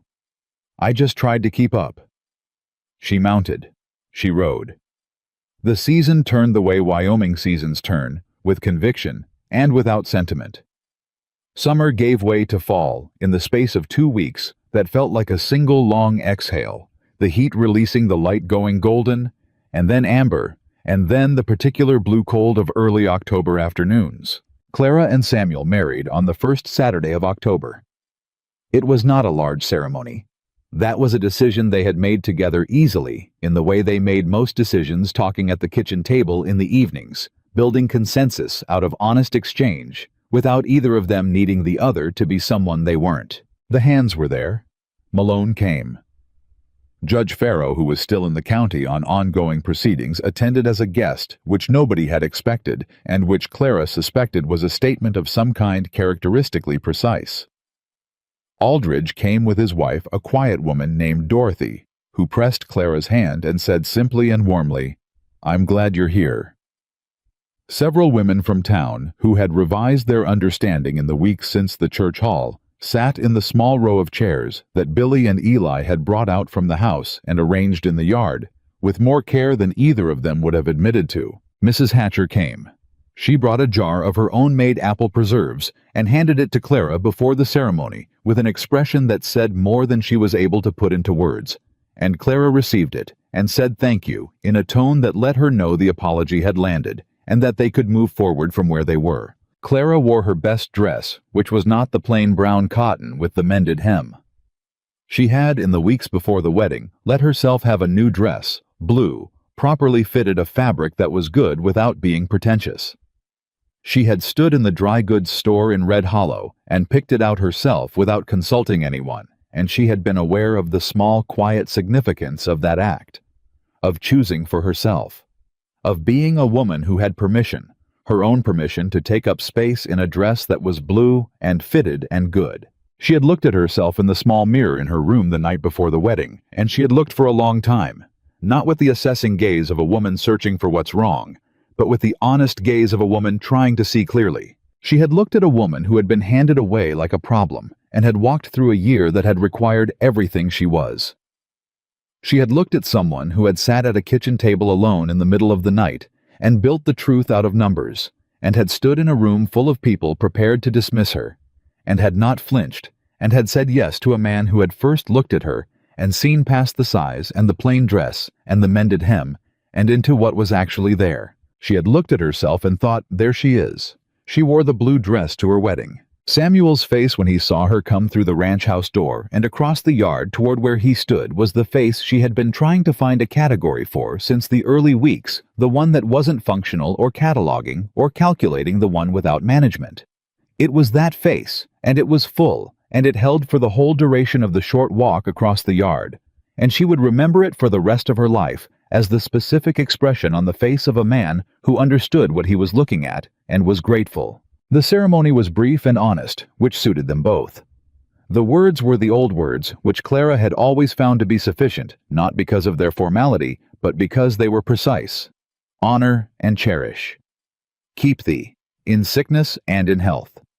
She said them and meant them in every particular, and Samuel said them, and she believed every one. Raphael stood at Samuel's right.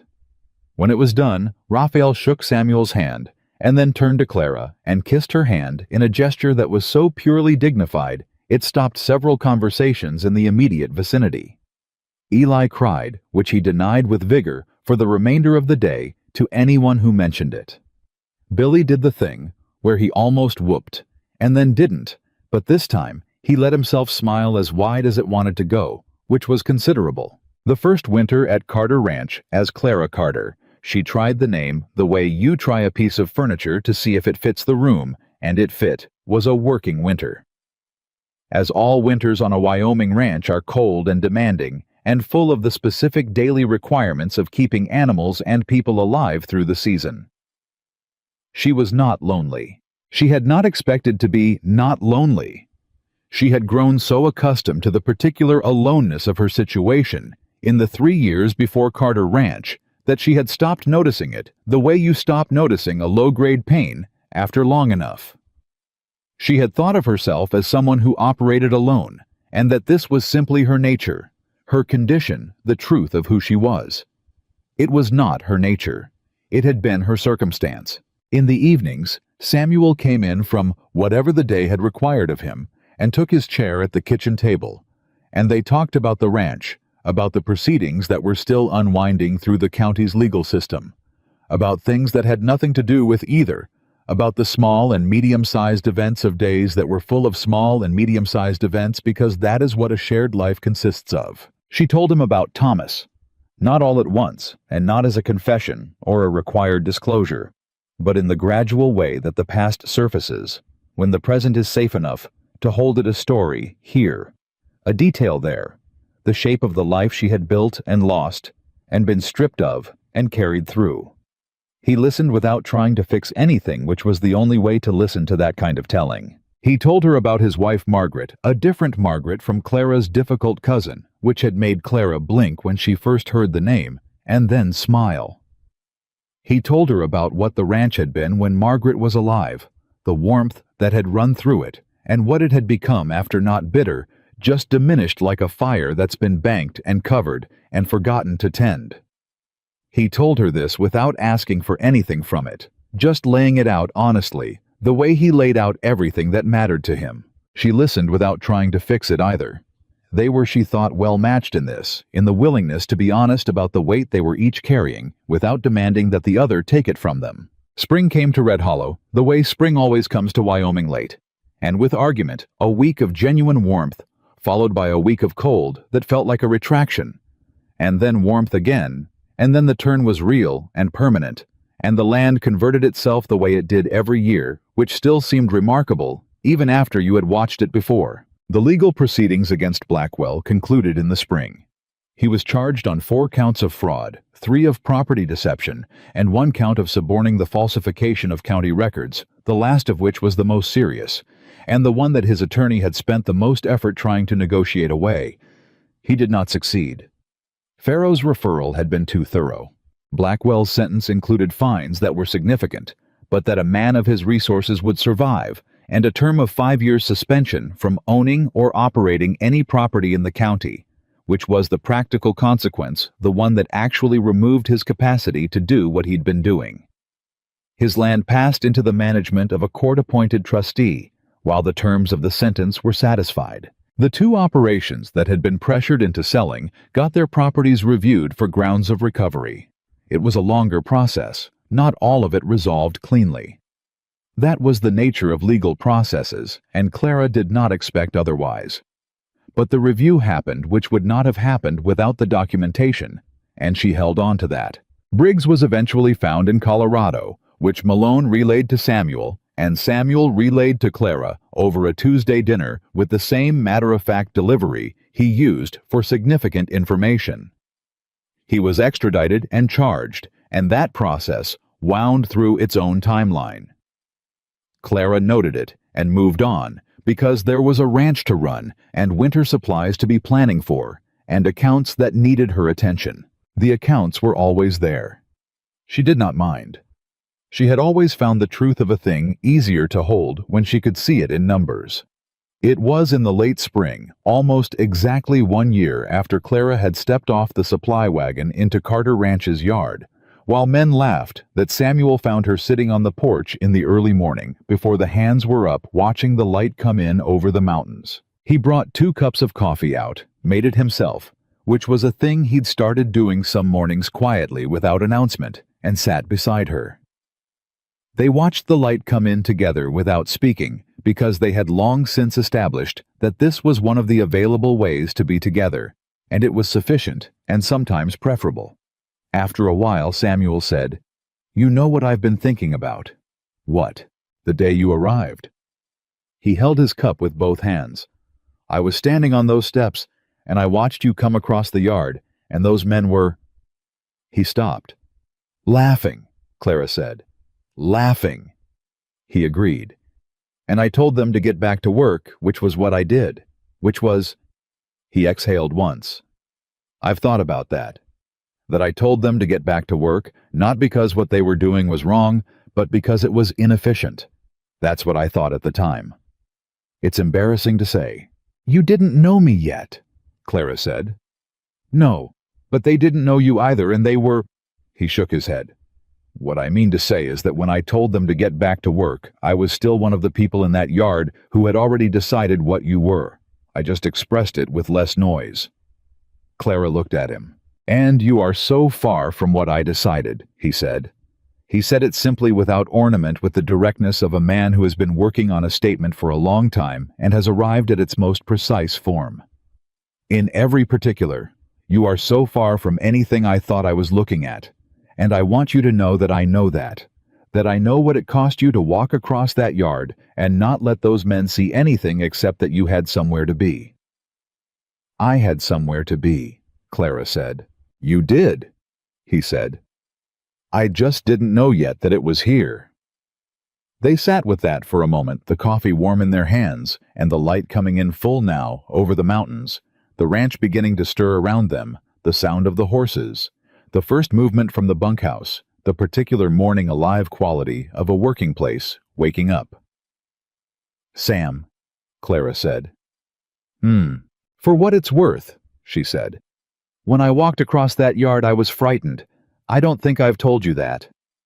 He looked at her. "I had nothing," she said. I had 2 bags and a ledger book and a reputation that traveled ahead of me as a woman nobody could find a use for. And I walked through that gate knowing that this was the last stop available to me, that there was nowhere after this if it went wrong. She paused. I was frightened every day for the first month. I kept the fear in the part of myself where I keep the things that aren't useful to show. Why are you telling me now? He said.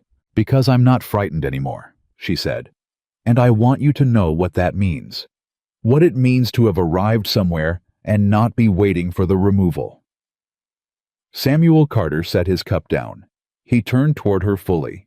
He took her hand in both of his, those wide, weathered working hands, and he held it with the care of a man holding something he knows the value of. You are not going anywhere, he said. This is yours. This ranch, this life, this... He stopped, and she could see him searching for the right word and not finding it in his usual vocabulary and deciding that was all right. This is yours, he said again. As much as it's mine, more in some ways, because you saw what it was when I couldn't see it anymore. You found what was here when I'd stopped being able to. Clara looked at him, at the weathered face that she knew, now that she had learned the way you learn a language by living inside it, every expression, every inflection of his silences, every tell of the working mind underneath the controlled surface. This particular blunt, honest man, who whistled now in the mornings on the fence line, and who made coffee sometimes before she was up, and who had stood beside her in that church hall and said what was true. You know what everyone was wrong about, she said. He waited. They thought I was too much, she said. Too much trouble, too much to manage, too much woman, too much weight, too much need, too much. She shook her head gently. They handed me away every time because they thought I was more than could be handled. She looked at him steadily. Turns out, she said, I was exactly the right amount. I just had to find the place that needed exactly what I was. Samuel Carter looked at his wife in the spring morning of their first full year together, and what was on his face was not complicated or difficult to name. It was simply love. The steady, honest working kind. The kind that does not require performance, because it has found something real to hold on to and does not intend to let go. The kind that sees clearly and chooses anyway. The kind that is in the wild and demanding and beautiful country of the American West the rarest and most valuable thing there is. He brought her hand up and held it against his chest over the beat of his working heart, and Clara felt it there, steady, present, entirely itself. And she was home, not because the ranch was perfect, not because the world had corrected itself or become a kinder place than it had always been, not because the years ahead would be easy, because they would not be. This was Wyoming in the 1880s, and ease was not on offer and never had been. But because she had walked through the gate of a broken, failing, fraud-riddled ranch with 2 bags and a ledger book, and she had done the work in front of her with everything she had, and she had not flinched when they came for her, and she had stood in the room and said what was true, and she had found on the other side of all of it that she was not too much. She was exactly enough. She always had been. The world had simply required her to prove it in a room full of people who had already decided otherwise. She had proven it. And here on the porch of the ranch she had helped save, and the home she had helped build, beside the man who had seen her clearly and chosen her honestly and meant every word of the old promises he had made, in the October sunlight here, was where the proof lived. Not in the courthouse records, though it was there too. Not in the county's memory of that Friday in the church hall, though it was there too. Here. In this morning. In this hand held against this heart. In this ordinary, extraordinary, hard-won, fully real life that belonged to her completely. That was always the truth about Clara Whitmore Carter. She was exactly enough. She had always been exactly enough, and now she was home.